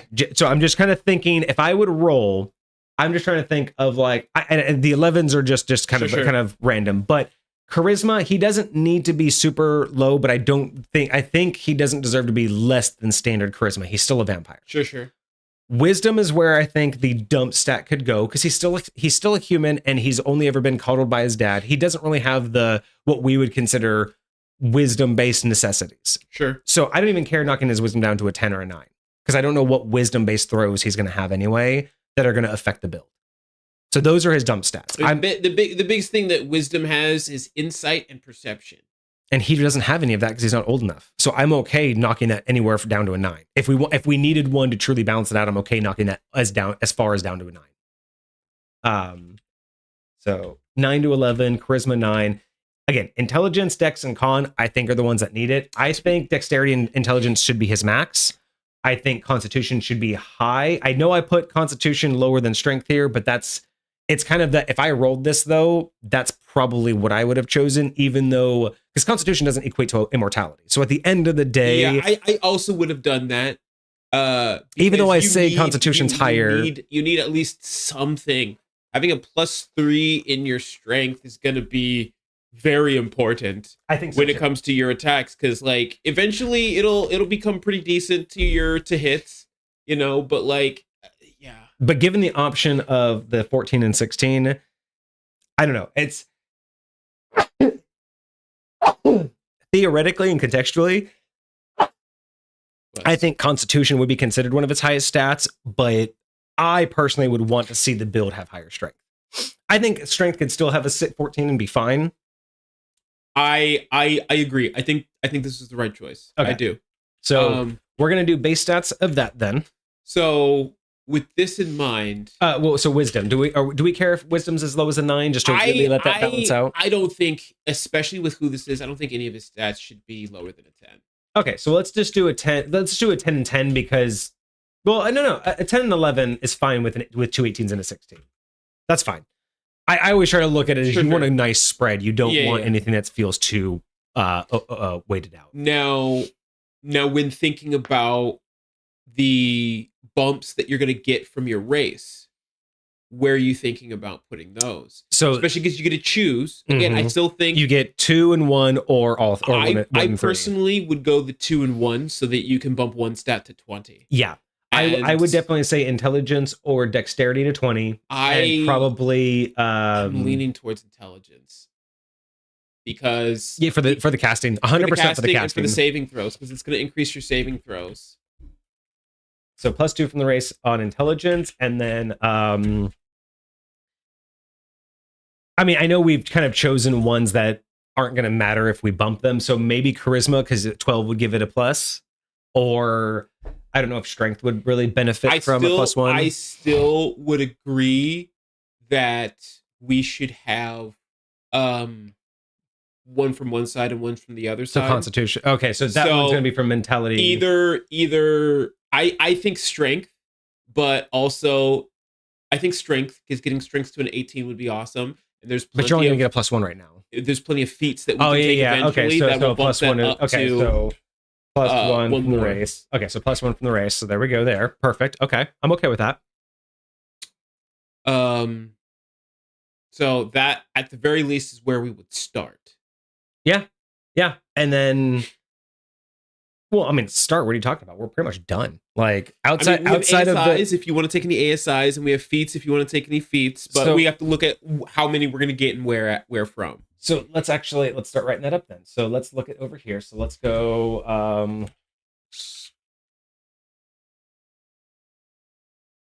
So level progression, right? So where do you want to start? So which we know that class do you want to start with? Yeah. So we're starting at Dampier. We know that for sure. Sure. Bam, right out the gate.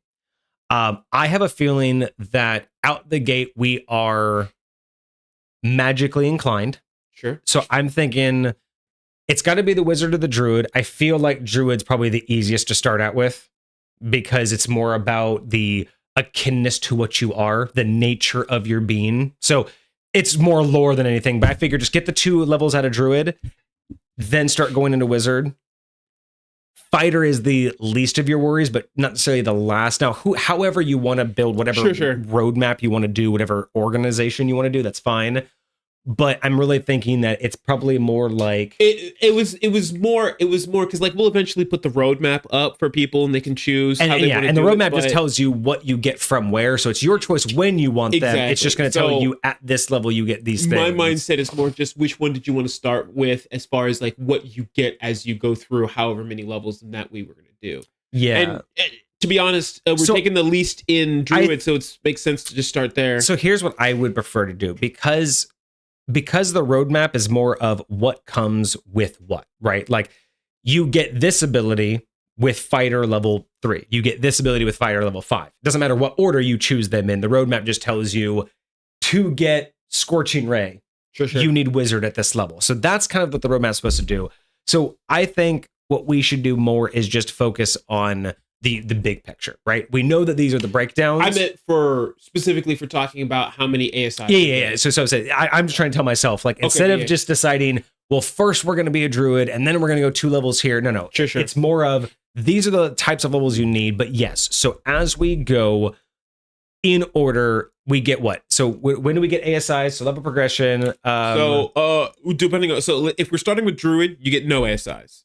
You're only going to get your first level feature and then your second level feature. Oh, because different classes get different ASIs. They get ASIs at different levels, yes.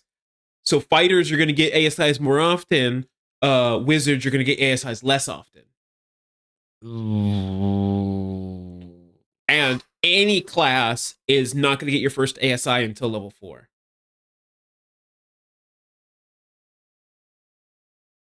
One of the downsides of multi-classing. Okay. So, yeah, that's definitely. Okay, so let's figure out this then. Let's figure out this.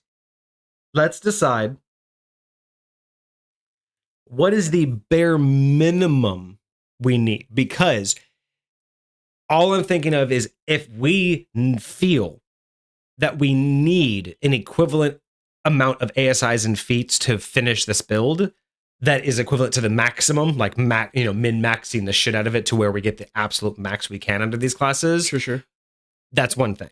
But if we technically only need like 1 feat and 1 ASI to say we're good, then I don't really care what order it's in. I just want to know. So let's talk about that. So we definitely probably want at least 1 ASI for a stat bump.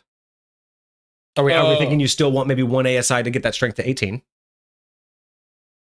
So what I'm saying is you can get your strength to 18 without using an ASI.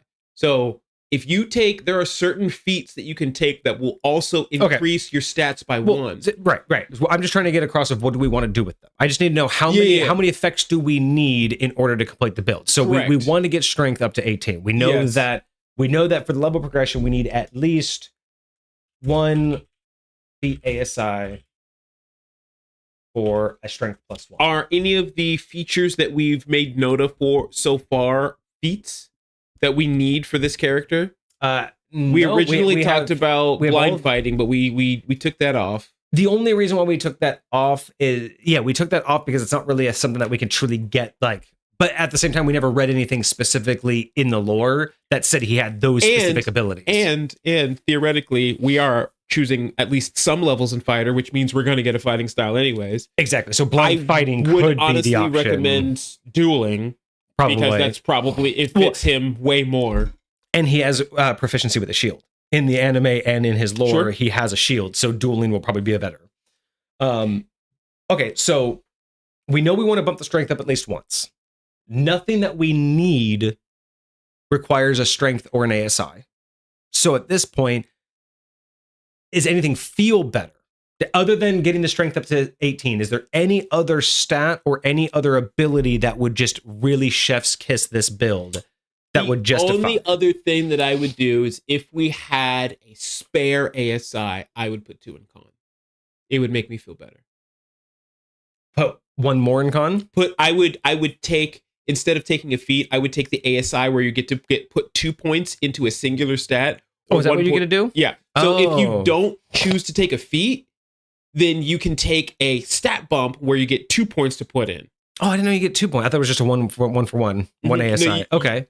Yeah. So times I would bump ASI feat for strength times 1 ASI for con +2. And that's I'm willing to not do that if we really need. So okay, like so, that it's like it would be nice. That's like in an Can you world. look up the tough feat for me? Because that was suggested in chat, and I want to know. That is likely the feat that we're going to be able to increase your strength with.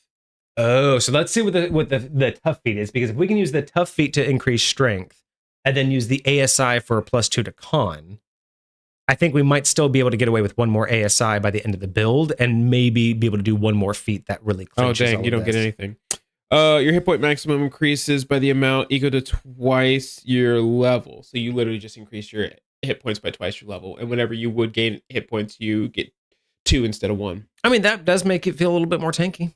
It is. It's great. It really helps you out. Like so standard when you're gonna get, if we do at least 5th level wizard and at least 5th level fighter, you're already getting 2 right there. Yeah, so that takes care of those 2. So right off the bat, we're getting those 2.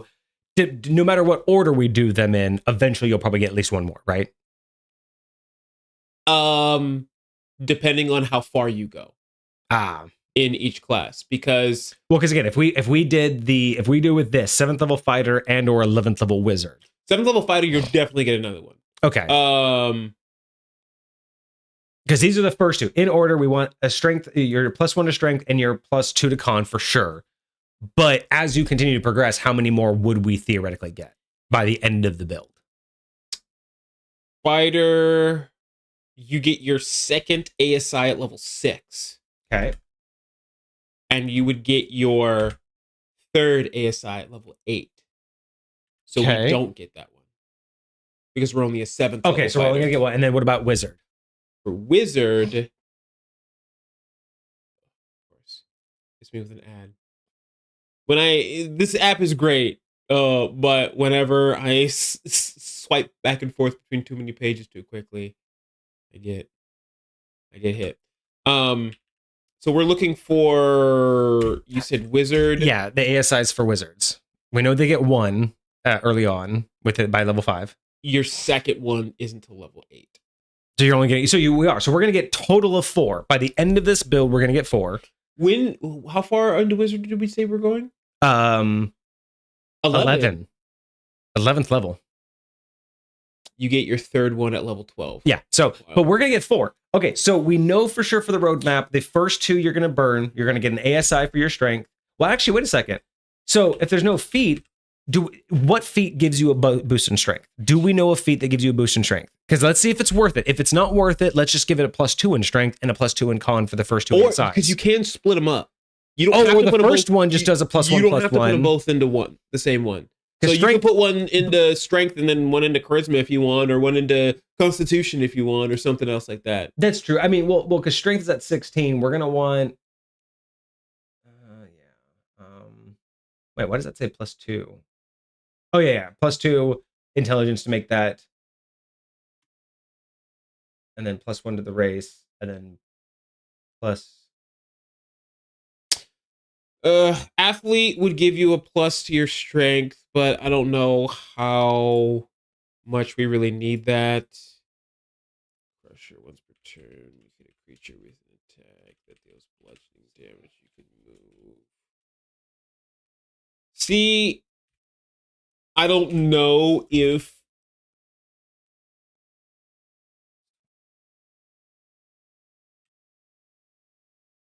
so. I honestly would take this feat and just change bludgeoning damage to whatever damage the sword makes. What's the feat? So the feat's called the Crusher feat. It'll give you a +1 to your strength score. It'll give you a +1 to your strength score. It says once per turn, when you hit a creature with an attack that deals bludgeoning damage, I would change that to this type of damage, you can move the target 5 feet to an unoccupied space, provided the target is no more than one size larger. Yeah, I see what you're saying, but the second one is when you score a critical hit and deals to a creature that deals damage on this attack roll against a creature the next attack roll will be made with advantage. So like, yeah, I see what you're saying, but I don't know if I would want to change that up, because that does feel like it's more for like the hammer users. It's like you're smacking that dude across the thing. But here's the interesting thing. So what if we used our first ASI for a strength boost? Brings our strength from a 17 to a 19. Because we already got the +1 to our race. Sure. Then our second ASI is the con boost from Constitution 14 to 16. Right? And our intelligence is now already at 20. Then we still get 2 more ASI boosts before the end of everything. So that means that we can use another ASI boost for a strength +1 and another +1. Strength will now be 20. Or no, 16. Yeah, it'll be 20. Right. So this will now equate to 19. So strength +1 equaling a 20. And then we can do another constitution, which now will equal 19.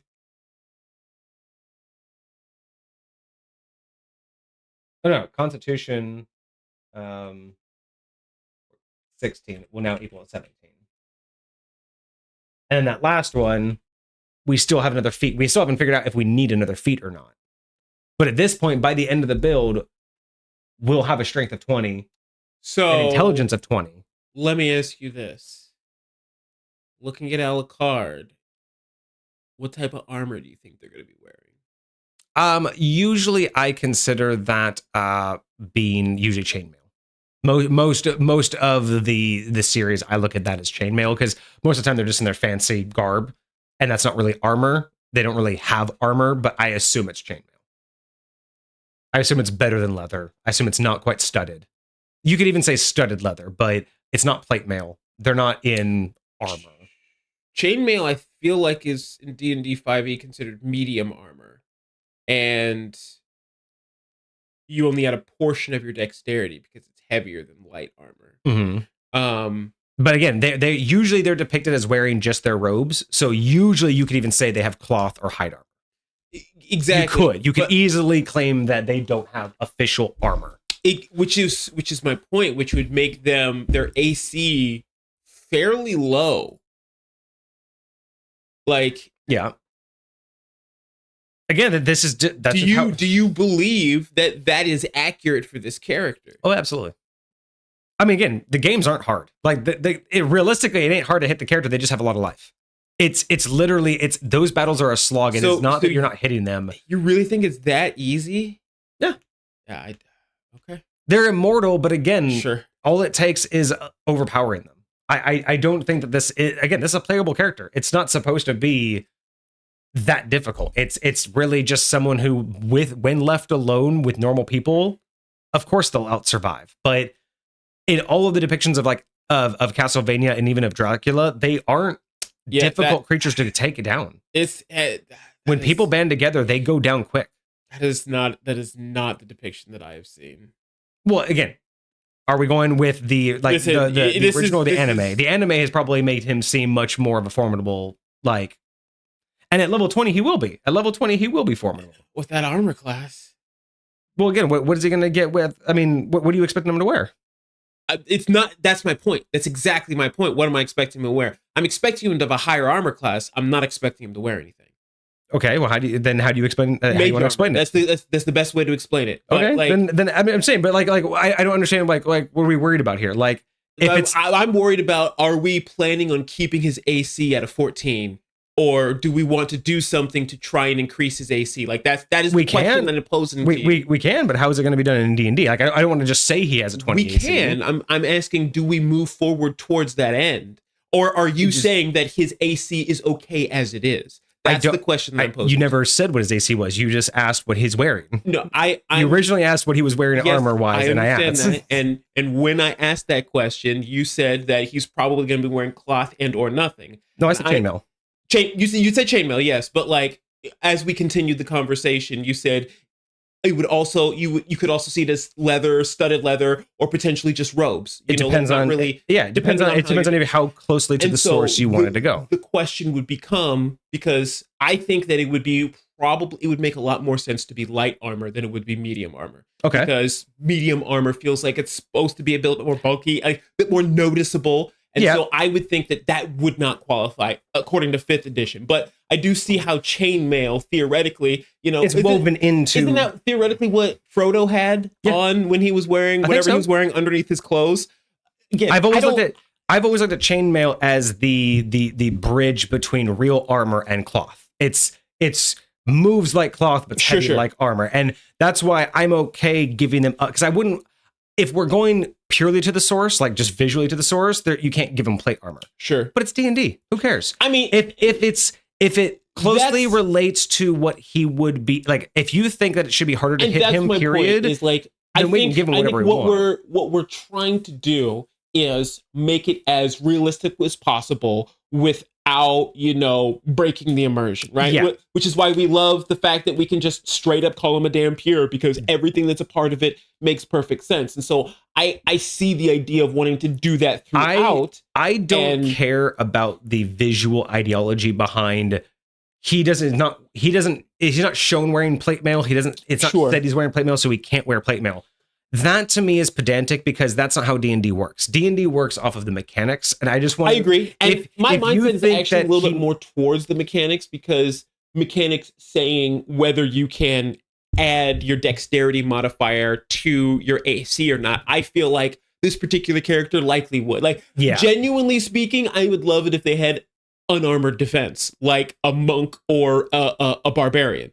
I don't think it's worth dipping into those levels. Right. I mean, technically, you could say we have one level in fighter and one level in wizard we could give up to give him a monk subclass and get unarmored defense, if it would bump his AC into an area that. Honestly, I would go the direction of Is there an unarmored defense feat? Is there not a? I wish there was. How is there not a feat? I fucking wish there That's was. fucking stupid. We should just. That doesn't make any sense though. That there is no feat that just says that, because anybody can learn what the people who do. Aren't there feats that give you upgrades in armor class? Like, isn't there a feat that gives you, like, if you know medium, you know large? Yeah, okay. No, or heavy. There are feats that give you like training in certain ones, and there's other feats that will give you you can add an additional point of dexterity into your medium armor. Yeah, like stuff like that. There should be a way to do that with unarmored defenses. I 100% agree. So yeah, I see what you're saying is depicted wise, he shouldn't be as easy to hit as someone in cloth armor. But to me, I don't think that's what we're worried about. What he carries on him and what, like his armor, his weapons isn't what we're worried about. It's how do you make the character? And yes, he may be harder to hit. I do want to be able to like explain like what their AC is at the end of the day. It would be nice, but if we have to say that he's not depicted wearing plate armor, but plate armor is what, because even in I don't think plate armor is necessary. If they had an AC of like at least 17, but you know what I mean. You know what I mean? Is like, let me look at, because there could be like, you could even give him magic armor. We could just say that he has magical elven armor of what, +2 or something. Like, is there, there's got to be magic armor that we can give him in D&D. Oh, for sure. Like, because the other question too is like, how much do we want to rely? I mean, he says he's got a magic cape, right? Why don't we just say the magic cape gives him an additional? But then again, that's homebrewing. I mean, really, what we're trying to do is it's based on the character, not his gear. And that's the other thing. We didn't give any items to Shazam. Like, exactly. I think these are regardless of your items. So realistically, if we think that Alucard's harder to hit in combat, that really shouldn't be anything to do with his build. Because again, that's the person playing it. That's the player deciding what armor they have on. You know what I mean? Like, maybe that really shouldn't be our concern. I wouldn't mind giving him an AC, and maybe we can give him a range based on armor types. But I don't know if it's going to be like his natural AC is his natural AC. You know what I mean? Like, I don't know if I'm that worried about 18 or. I'm not sure. I would say. It's for sure a wizard spell. It's easy enough. You can just give it to yourself all day long. Just saying you give yourself mage armor every day for 8 hours a day. Gives you 13 plus your dexterity. His dexterity is a +4. He's got at least a 17 AC 90% of the time. Like that's armor enough. Completely explains it. That's enough. So yeah. So and yeah, we can even add that as part of the magic is mage armor. And that's the only reason I asked, is to make sure we wanted to see if that's a good idea. We included that in what we're doing. Okay.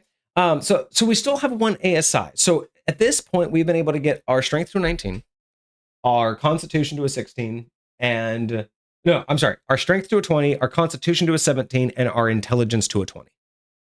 And we still have one feat / ASI to burn by level 20. Okay. So I can even move that over here. So +1 from the race, +3 ASIs. So as of right now,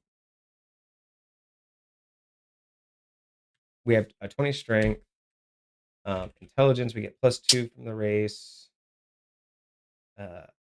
constitution. We get +3. So I will say, we never really, so far, did anything for healing for himself. Except for Vampiric Touch. Yes. He also does technically have like regenerative powers, technically, in the game. So there is a feat that I found called Remarkable Recovery. Ooh. It has 1 to your constitution to a maximum of 20. Oh, okay. And that would give him the 18, which would be perfect. What's it called? It's called Remarkable Recovery.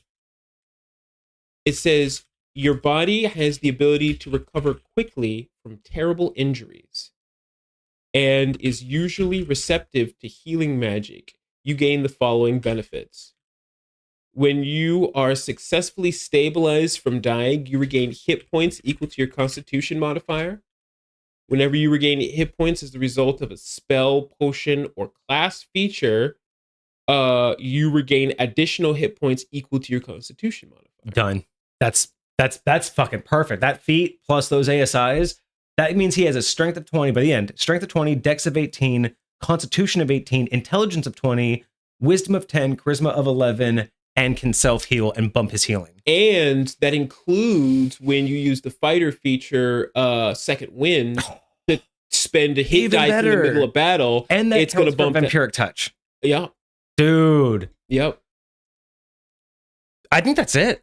I think that's pretty clean. I think we have it here. I think this is it. So this doesn't look good on the screen. Like, I think it looked a little bit better when we had it on the whiteboard, but all of the information on the screen is what we need. I believe. Just based on what we're talking about, like what he has versus what we need to develop. 11, 7, 2. Okay.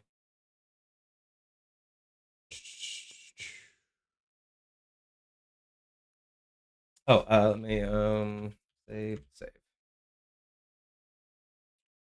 I think I like this. I think it works. Like, I honestly think that, considering what we're trying to build. Again, we're not trying to build like a BBEG or like an unkillable machine. This is just what would Alucard look like in D&D, and this is formidable. Again, and you're thinking about what is Alucard. I still think he should have the telekinetic feat, but I think it's easy enough to just give him. And to be fair, that could be easily explained as in whether or not you prefer the anime version or the video game version. Because in the video game version, I don't think he had anything telekinetic. That's fair. I do like that idea though. So I gotta show you some of these freaking fight scenes, man. There's gotta be a spell though. There's gotta be a spell that he can use. I mean, there's theoretically the spell telekinesis, but that's like it's like a pound, like under 10 pounds, and you can. What level spell is that? But again, like magic weapon. That like literally magic weapon is the equivalent of that in D&D, where your weapon just kind of lashes out for you. It's the other flavor of it. You mean spiritual weapon or spirit weapon? Yeah. So we could even just say that he casts spirit weapon. Gosh, what was I looking at? I just went to go look for something and I lost it. Damn it. All right. So, real quick recap. Okay. So, the goal was to make Alucard from Castlevania. We know that he is a half vampire, half human, which also named Dampier in the lore. Outside of that, and outside of going against his father, outside the lore, what we know that he can do is he's a very proficient single-handed swordsman. He uses dark magic in the equivalent of Hellfire, the Dark Metamorphosis, the Tetra Spirit, Soul Steel, Alter Self, and the Shapeshifting, which is innate from his vampiric self. He's very strong. He's very intelligent. And he has just a lot of agility. And he's technically immortal. So that's, for the most part, what we know he can do. Like, there's not a lot. He can turn into he can turn into 3 forms. He can cast Fireball. He can heal himself. But overall and out, he's kind of a not run of the mill, not cookie cutter, but he's what you would expect from an undead build. You know what I mean? He has magic. He has fighting prowess. He has knowledge. 2 things. But he's kind of just an undead monster. We have 11 levels in Wizard. Yep. Which means we still need to choose a subclass for Wizard. And Fighter. And for Fighter. That's true. Okay, so let's so the recap otherwise. So we know what spells we need, but that's not going to matter what subclass, right? The spells aren't going to. The spells change. are just on the spell list, and we have a 1-for-1 for all the spells we know he casts in game. The Hellfire gets Scorching Ray, Dark Metamorphosis gets Vampiric Touch, the Tetra Spirit gets Conjure Animal, Soul Steel gets Soul Cage, Alter Self Alter Appearance and Alter Self, and then the Shapeshifting, which is from the Druid, but we're also going to add in Mage Armor to boost his AC. So all of that's good. All of his stats are good. So is there anything that we haven't answered? And if there isn't, is there anything else under their powers? Nothing that we've seen. I mean, other than a little bit of healing, like it would be nice to have maybe a spell. Well, I mean, I'm sure they can cast healing spells. Wizards can cast healing spells, right? Oh yeah, absolutely. So, outside of that, there are no other very specific powers that we've seen. So at this point, in my opinion, the subclasses are It's only not. there to really enhance what we already have. The best thing that we can do at this point is choose subclasses that only lean into what we can already do. There's no other additions we Wizards need. cannot cast healing words or cure wounds. Oh, that sucks. No, none of their subclasses? I mean, maybe some of their subclasses. So maybe we should do a subclass of one of those that can do that would be my question. So I will say there are a lot of fighter subclasses you could choose. Ooh, duelist for fighter. Hold up, I suggest the duelist. Duelist is the subclass. Is not the subclass. The fighting style. The fighting style. Yeah, the fighting style. So I agree with that kind of the flair for the dramatic. I very much agree with that. Okay. I think Battle Master is likely because they have what are called battlefield maneuvers where you can do different things like riposte or disarm or do different things. Yes, 100%. Basically creatively, especially because we talked about how he has like that ability to hit someone in the back and then appear in front of them. I think so so Battle Master is the subclass for fighter. Oh, so, Misty Step. I forgot we wanted that. That was an option to kind of go along with the mist form, but we already have gaseous form, so we don't. Well, for the you said he could teleport. He does have a teleport being feature. Able to that light thing. You said he could. Yeah, teleport. he does have teleport. So whether it's Dimension Door or Misty Step. Step's a wizard spell, so okay, perfect. So he has Misty Step. Okay, so duelist for fighter. So let me bring up the so fighter. What's the subclass? You said it's not duelist. Duelist is the fighting style, but what's the subclass? Subclass is Battle Master. So you get to choose maneuvers. Gotcha.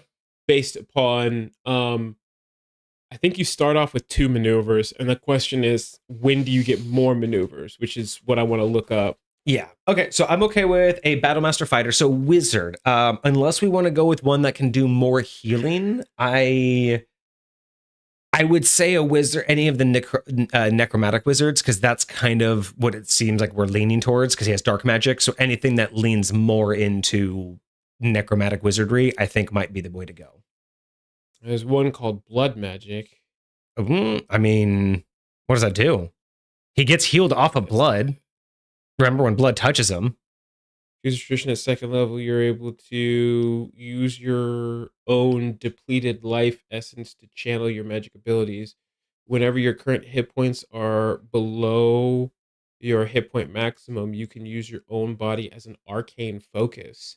In addition, when casting wizard spells that requires a costly material component, you can forego the component by taking 1d10 necrotic damage per 50 GP cost. That's wild. That's kind of a cool concept for him. Very cool concept. It fits the lore. Again, it's not like something that we see him doing, but the blood connection, I'm okay with just it fitting the lore. Also, and it makes him much more of a formidable wizard by being able to just pull out the spells because he can. And with all the stuff we're adding to his health, I think that... Did we ever say if we were taking the tough feat or not? No, we ended up not doing it because we did remarkable. Okay. So also at 2nd level, you learn to weave your life force into spells you cast, boosting its intensity at the cost of your vitality. I'm 100% okay with this. Whenever you roll damage for a spell you cast at 1st level or higher, you can choose to take necrotic damage equal to the spell's level to re-roll a number of damage dice up to your intelligence modifier. I am so okay with this. That's kind of cool. What's this called? This is Wizard Blood Magic? Yeah, it's called Blood Magic. I'm sold. Unless you can find another one, I am totally sold on a Blood Magic.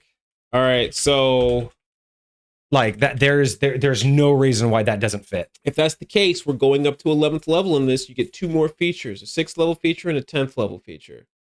At 6th level, when a creature you can see hits you with an attack, you can use your reaction to bind your vitality to the attacker and force them to share your pain. The attacker takes damage equal to the damage you took.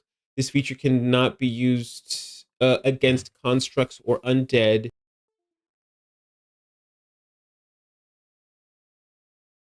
Use it again. Weird. Weird. Your microphone cut out for a minute there. I'm not upset with any of that. I just think that's the one thing so far that we've come across yet that won't be in the icon build. Sure. That's literally the only line to this point that doesn't actually equate to Alucard. So I'm okay with it. I don't care. Because again, there's nothing in the anime or in the thing that we saw that you take damage when you damage him. Yeah. But we've seen that he takes damage off of your blood. So it still connects better than anything else. Sure. I'm fine with that. And the last one is Glyph of Hemorrhaging. Not hemorrhoids. Not hemorrhoids. Dude, can you imagine the Glyph of Hemorrhoids? God bless America. That would be so disturbing. Starting at 10th level, when you damage a creature with a spell, you can choose to curse that creature for 1 minute. While cursed in this way, whenever the creature is hit by an attack, it takes 1d6 necrotic damage. At the end of the creature's turns, it can make Constitution saving throws against your spell save DC, ending the curse on a success. This feature cannot be used against creatures that are undead or constructs. Once this feature is used, you can't use it again until a short or long rest. Again, those are literally do not do anything against the build, but they don't do anything to solidify it. They are literally just, those are the only two things we don't. Slightly unnecessary. And the fact that that's it, that's the only things that don't go on the icon appropriate or the icon accurate build. That's insane, bro. Okay. That's insane. So that is blood magic subclass for a wizard. And we have the blood magic for the wizard, and we have the battle master for fighter. So for battle master fighter, you have there are a bunch of what do you call it? Maneuvers that you could take. Like I would probably recommend, something like disarm, riposte, things like that. I doubt he would use like a rally cry or things like that. But I feel like that is, again, unless those represent a direct ability, that's just a player choice. Exactly. That's your decision on how you want to play Alucard. But unless one of those directly tied into what we've read. That's really convenient. So at 7th level, not only do you gain another superiority die, but you also learn 2 additional maneuvers. So you'll have a total of 4 maneuvers. And we get 7, and that's our capstone for fighter. Exactly. Fuck yeah. Exactly. Fuck yeah. And then you get this last feature called Know Your Enemy, which I feel like fits super well. If you spend at least 1 minute observing or interacting with another creature outside of combat, you can learn information about its capabilities compared to your own. The DM tells you if the creature is equal to, superior to, or inferior to yourself in regard to 2 of the following characteristics of your choice: the strength score, dexterity score, constitution score, armor class, current hit points, total class level, if any, total fight levels in fighter. That leans so well into the intelligence bump. The ability that where you were taught by your dad as a fighter, who he has thousands of years of experience, but you only have 100 of his teachings. So you haven't seen what he's known, but he's taught you so well that you're just like, I can just watch you and I'm like, oh, I remember him telling me about this. I know how to judge you now. Dude, that just makes it perfect. That literally solidifies this so much more in what I would expect to get from Alucard, the character. Right? Like Shazam was cool to represent the type of build it was. This almost represents the character to a T. It's like personality and expectations wise, I am so happy with this build.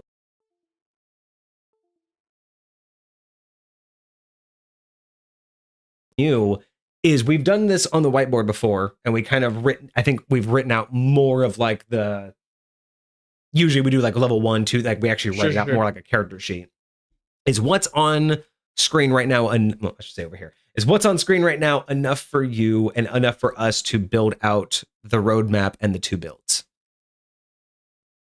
Compared to what we did before, because if this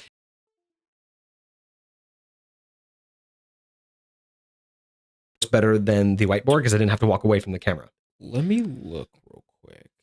Because to be honest, I think yes. Because if this is all of the bullet points we need, because obviously we'll clean it up over time. But if we don't need to do what we did before, where we wrote it out like level 1 to level 20, if all we need are these, this will be dope. We might be done. And this might be the new way we do this.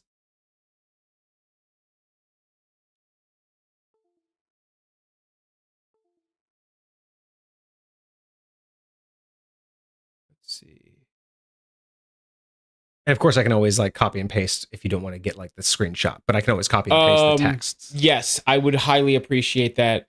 Oh, it's easy to look at. Thank you, Hoylepa. I'm very glad that this is also a lot easier to look at than my whiteboard, because my whiteboard episodes, I know you guys couldn't see anything I was writing. I would say yes. I have a list of everything that it's supposed to be able to do. I have a list of a lot of the specific spells we're going to need in order to make that happen. I have a list of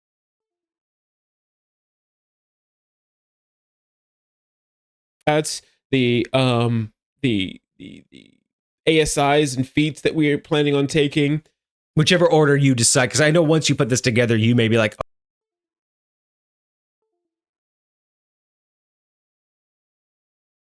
you've done that before. Because I don't really think any of this requires a specific order. You know what I mean? Whether you decide, and even the roadmap itself isn't in a specific order. I just lay it out like what makes most sense.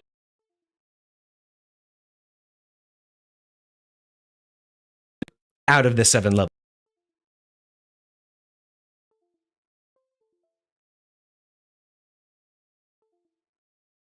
Giving us that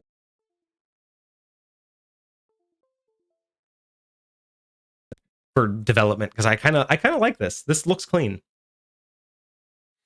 I 100% agree. I 100% agree.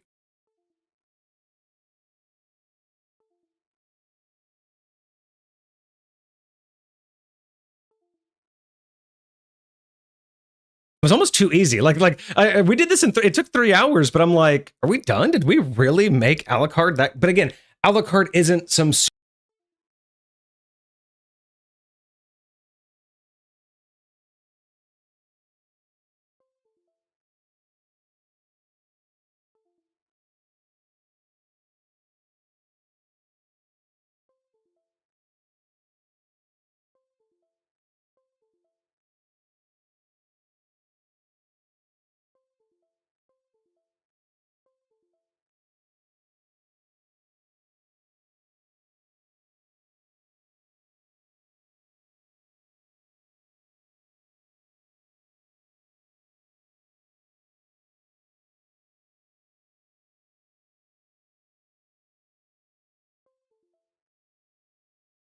flashing. We lose connection. Thank you so much, Hoylepa. Yeah, no, we lost connection there. Wild. Yeah, no. So this build is supposed to be at level 20. So this is like everything that you see on screen is the accumulation of a level 20 build. I think Alucard, as represented, is at level 20, and it makes sense, right? Because in order for him to get Fireball, he has to be at that level 11 wizard, and even if you got there first, you still wouldn't have the fighting prowess of the swordsman, and he was trained as a swordsman. So you know what I mean? Like, I'm curious about. I feel like to really represent him, he has to be a full level 20. You have to get all of this in order to really be like, I'm Alucard. But it would be cool to play this and figure out how you want. Like, do you want to do one of each? Do you want to do a level 1 fighter, level wizard, level fighter, level wizard? Or do you want to get all your fighter first? Do you want to get all your wizard first? Like, this build could be really crazy to figure out like how you were going to go through it if you didn't just build a character outright. So 5. So I am curious. I'm going to see how long it would take, or like what the average health for this character would be at this level. Okay. So the average for druid is 5, right? And so I'm going to assume we're taking 2 of those. I'm assuming it's not going to be the first one, because the first one, theoretically, you get max. Gotcha. And just for posterity's sake, I'm going to make it fighter, because that's the highest one. Oh, yeah. Always min max in this case. So again, the organization doesn't matter, because that's player. That's more about the game that you're playing. We don't have to match up the build to the like how the lore says he got his powers. And so for fighter, an average for them is going to be 6, and I'm going to take minus the first level 7 or 6 additional levels. So that's 6 times 6, right? Yes. So 60 or 70. So 36, 36 plus 20 is 56. And then as far as my wizard levels, that's the lowest of the D6. And the average for that is going to be 4, but I'm taking 11 levels in that. So we have 11 times 4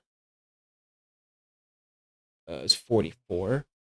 And then we have 44 plus 56.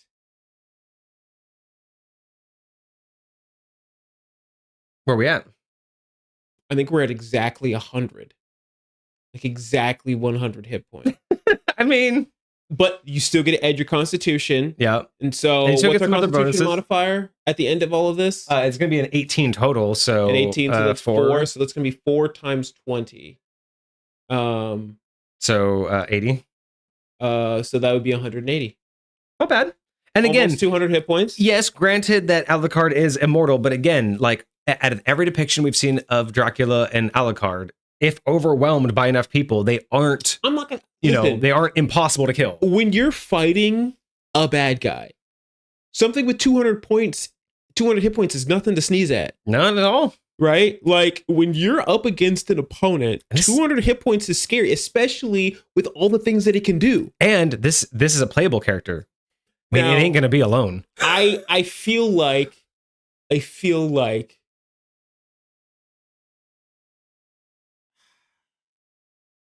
feel like they should have resistance to like non-magical attacks, but I don't think that we need that. There's nothing necessarily in here that says they should have that. That's they true. do think they have extra durableness or It whatever. feels like it, but we don't need to need to go out of our way to make it. So But I outside think of that, I yeah. think we have enough. I'm curious when you're building this, if you run into any roadblocks that we didn't see here today, where you're like, oh Sure. shit.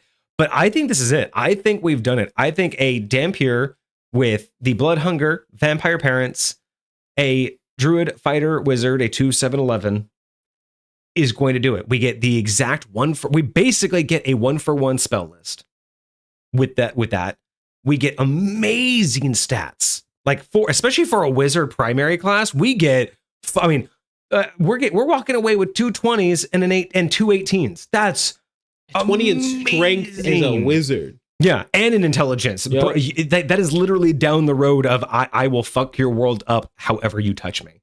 You can push me in front of my face, or you can push me from across the room, and I will still fuck your world up. Yep. Like, and again, that feels like Alucard though, because like where Dracula, you expect Dracula to be like 20s across the board. This is his son. This is just compared to humans. You are definitely a god among men, but you aren't the worst thing I've ever seen in my life. Sure. And while I don't want to go up against you 1-on-1, Something scarier than come along and chomp you. yeah. So it's like I'm digging this. I feel like honestly, if we were to compare this I'm to gonna like be what we'd right expect back. Give with me one Dracula, moment. it'd be weak. But I feel like with Alucard, I thought we did an amazing job with Shazam, y'all. I thought Shazam made a lot of sense. I was really impressed with how that went. I am blown away with how clean this one did. Like this one went. This was cool. I'm really happy about this. Yeah, no, I think that's it. I think we are pretty much done here. As soon as Kage gets back, we will do a quick little YouTube recap, and yeah, we'll do a recap, a closeout, and that's it. Then the community stream will be over. I'm happy with this.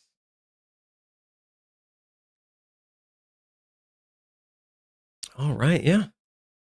Just a quick little closeout, and we will wrap today up. I hope everybody had a lot of fun today. Still want a Mary Poppins pop culture build? Well, we will work on it. I mean, we know that she has a bag of holding. That's all we know so far, is there is a bag of holding.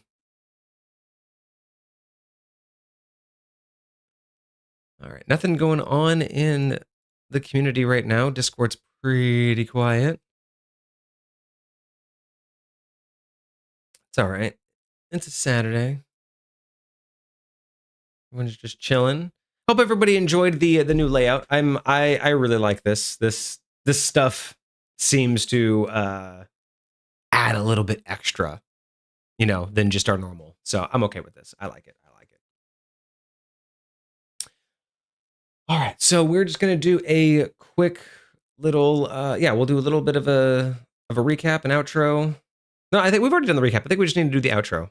Thank you so much for showing up, Hoylap, but we really do appreciate it. Yeah, I'm enjoying these new ones. Yesterday was a lot of fun. The subclass showdown was just so much fun. Absolutely amazing to see what happened there. Kind of a crazy turnout. Both Hecate and Soul seemed to have a lot of fun too. So I was really happy with how that came out. Crazy though.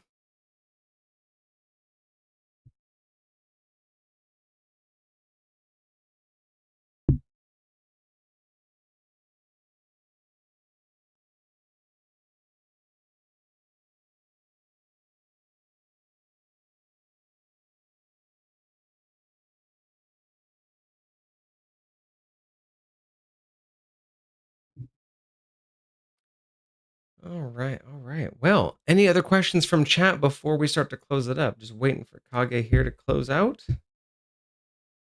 Let's see what's going on TikTok. I need to do some more TikTok responses. Some of our videos have been popping off, but I haven't done anything fresh recently. So I need to get some fresh ideas for it. But that's all right. All right. So here we go. All right. So we've done our recap. And that's pretty much it. That is Alucard from Castlevania, everybody. Dude, this was good. Absolutely. This was good. Yeah, not very complicated, y'all. It's actually pretty straightforward. I mean, you just need a Dhampir race with the blood, hunger, and vampiric parents. You need a druid at level 2. You need a fighter at level 7 with the battle master subclass. You need a wizard at level 11 with a blood mage subclass. You can take all of the main powers directly from Alucard, and you can get all of them directly in Magic. With his dark magic, you can get Hellfire as Scorching Ray in D&D. His dark metamorphosis is basically Vampiric Touch. His Tetra Spirit is Conjure Animal. Soul Steal and Soul Cage are one and the same. Alter Appearance, Alter Self should be, pretty obvious. And his Mage Armor will also bump that AC up into an area that you'll feel nice and spicy in combat. We get the Shapeshifter from being a Druid, so you still get your Wolf form. You might have to do a little bit of homebrewing for Bat form. Because you don't technically get flying creatures, but that's like probably the only homebrewing we might have to add in there is a little snippet that says you might need to do that. Other than that, if you were able to start off with some pretty common stats here, if you can get your dexterity to an 18, start out with a 16 in strength, a 14 in constitution, an 18 in intelligence, and then dump your wisdom and charisma, you'll be fine. Because with the use of ASIs across the board, 3 different ASIs, you're going to be able to get a strength of 20, a dexterity of 18, a constitution of 18, and an intelligence of 20, which is just going to make you just chef's kiss the ideal representation of Alucard, right? Indeed. The son of Dracula. And of course, we're going to get the unremarkable feat, which will give you that extra bump in constitution, but it's also going to give you that extra ability to heal, which is exactly what we want. Because that's going to represent that little healing ability from Alucard. So other than that, I think we've been successful here today. I really like the new format. I really like what we're going with. This might be our best pop culture build to date. Yeah. I don't even think Shazam was this clean. So we will be working hard, or I should say, Kage will be working very hard to get the builds out. So remember, we're going to have 3 builds coming out available in Discord, and link is in chat if you want to join Discord. But with the builds, you are going to get an icon accurate build, which is going to be everything that is going to be specific just to the Alucard build.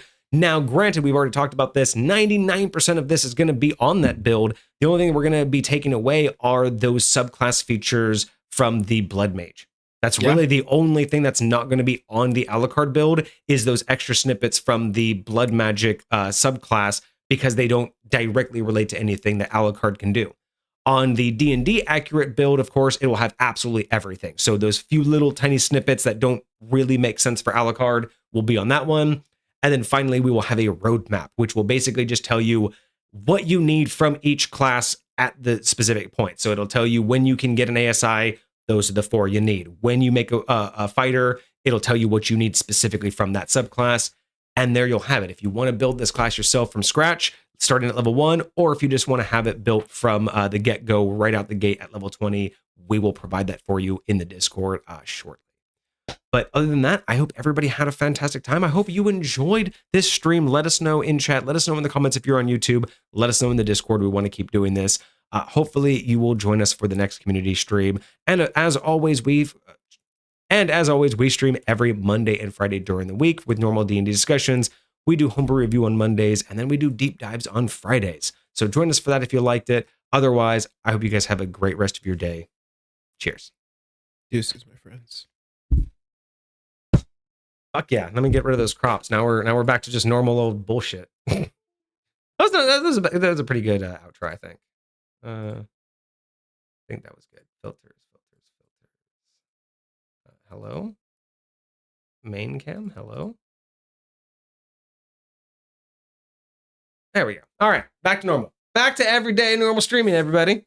That was fun. I'm surprised how clean that was. Even though it took... I think we might. Are we still live? Yeah. We should be. Is it not? No, I think we're still live. Yeah, we're still live. We're supposed to be. Oh. We were just done. That was just the outro for the YouTube. Oh, I was like... No, outro for YouTube was done. That's what it says. Now we're back to normal live streaming. Now we're still just, we're just back to normal. I was out here tripping. I was like, are we still live? No. We're still online. White Leopard thought the same thing. Online. White Leopard thought the same thing. Exactly. No, that was just the outro for the video. We're pretty much done for the day. So y'all can peace out if you're done. But I'm trying to get used to having our live stream, which is for like our people, but I also have to keep in mind that like YouTube doesn't have the same cadence, right? Yeah. So I'm trying to classify our end of live stream versus our end of like segment. Fair enough. But that was fun. I'm happy with that. No, that was cool. That was very cool. I like the layout. I really wish there was a way to like take those camera crops and like make them their own scene, so you don't have to like keep like adjusting the camera crops every time, because then you can go straight from this scene to the other scene. I can. It's just it requires me to set up the hotkeys, and I just haven't done that yet. Oh, okay. Like normally when I go from like this camera to this camera, Sure. You can notice I'm actually changing the filters. You'll see my camera get bigger and like how it's centered on me, but then when I go back here, you see how it's centered on me differently. Yeah. So I can auto filter everything. These are brand new scenes that I created for the showdown. So all of this, I just haven't integrated all of the cutscenes. Okay. But eventually, yes, eventually I will be able to hit a button and kind of like this. Like right now we have this crop, but if I go here, those are the same crop. But then if I go to like my game, you can see how that's a completely different crop. Got you. So got you. Yeah, I definitely can do that. This is the second test. Just for sure. Now that we know we're gonna go forward with it, I'm gonna like integrate it even more. Putting all the pieces in there. Because this is great. I really, really like how all of that looks. No, that was way cool. I love how I did not realize it could be that seamless just putting it up on screen like that. I didn't realize either, because I'm used to like erasing and writing and doing things. I didn't realize I think it would be cool. I don't know if you'd be down with it, but like where chat would be, because it does it because especially now how it disappears after a while. There's not like always a whole lot of it. Yeah. You could totally put like an image of what the pop culture build is there. So like imagine if there's like a picture of Alucard there last time, like a picture of Shazam or whatever. I've thought about doing that, just like cool. Like having like an image of like just whatever. That's kind of why I like having the background, and maybe we'll do that. We'll be it will integrate that into like the actual thumbnail or like our background image. I don't mind that. Or eventually even just doing like, maybe we'll get a mock-up character sheet that's not really a character sheet, but it has like, you know how like what we had today, where it had like the powers and the D&D powers and the race. So maybe we can make our own character sheet where it's more of how we like to mock up like the bullet points, and then we can throw that up there with an image of the person or the character, and then that way we can fill it out. Out of curiosity, I mean, I know this is more like techno stuff behind the scenes, but like, were you pasting that stuff into OBS, or was that like some additional program that you were able to just overlay on top of? Both. I was doing both. One of them was directly in OBS that I was updating, and then the other ones were reading off of files outside of OBS that I was updating. So I was having to do both. Okay. Which is why it's not clean, because I was testing which would be easier, and now I figured out it's going to be easier to do the Notepad version. But I wanted to see, would it be easier to do a third-party program, or is it easier to do it through OBS? Got you.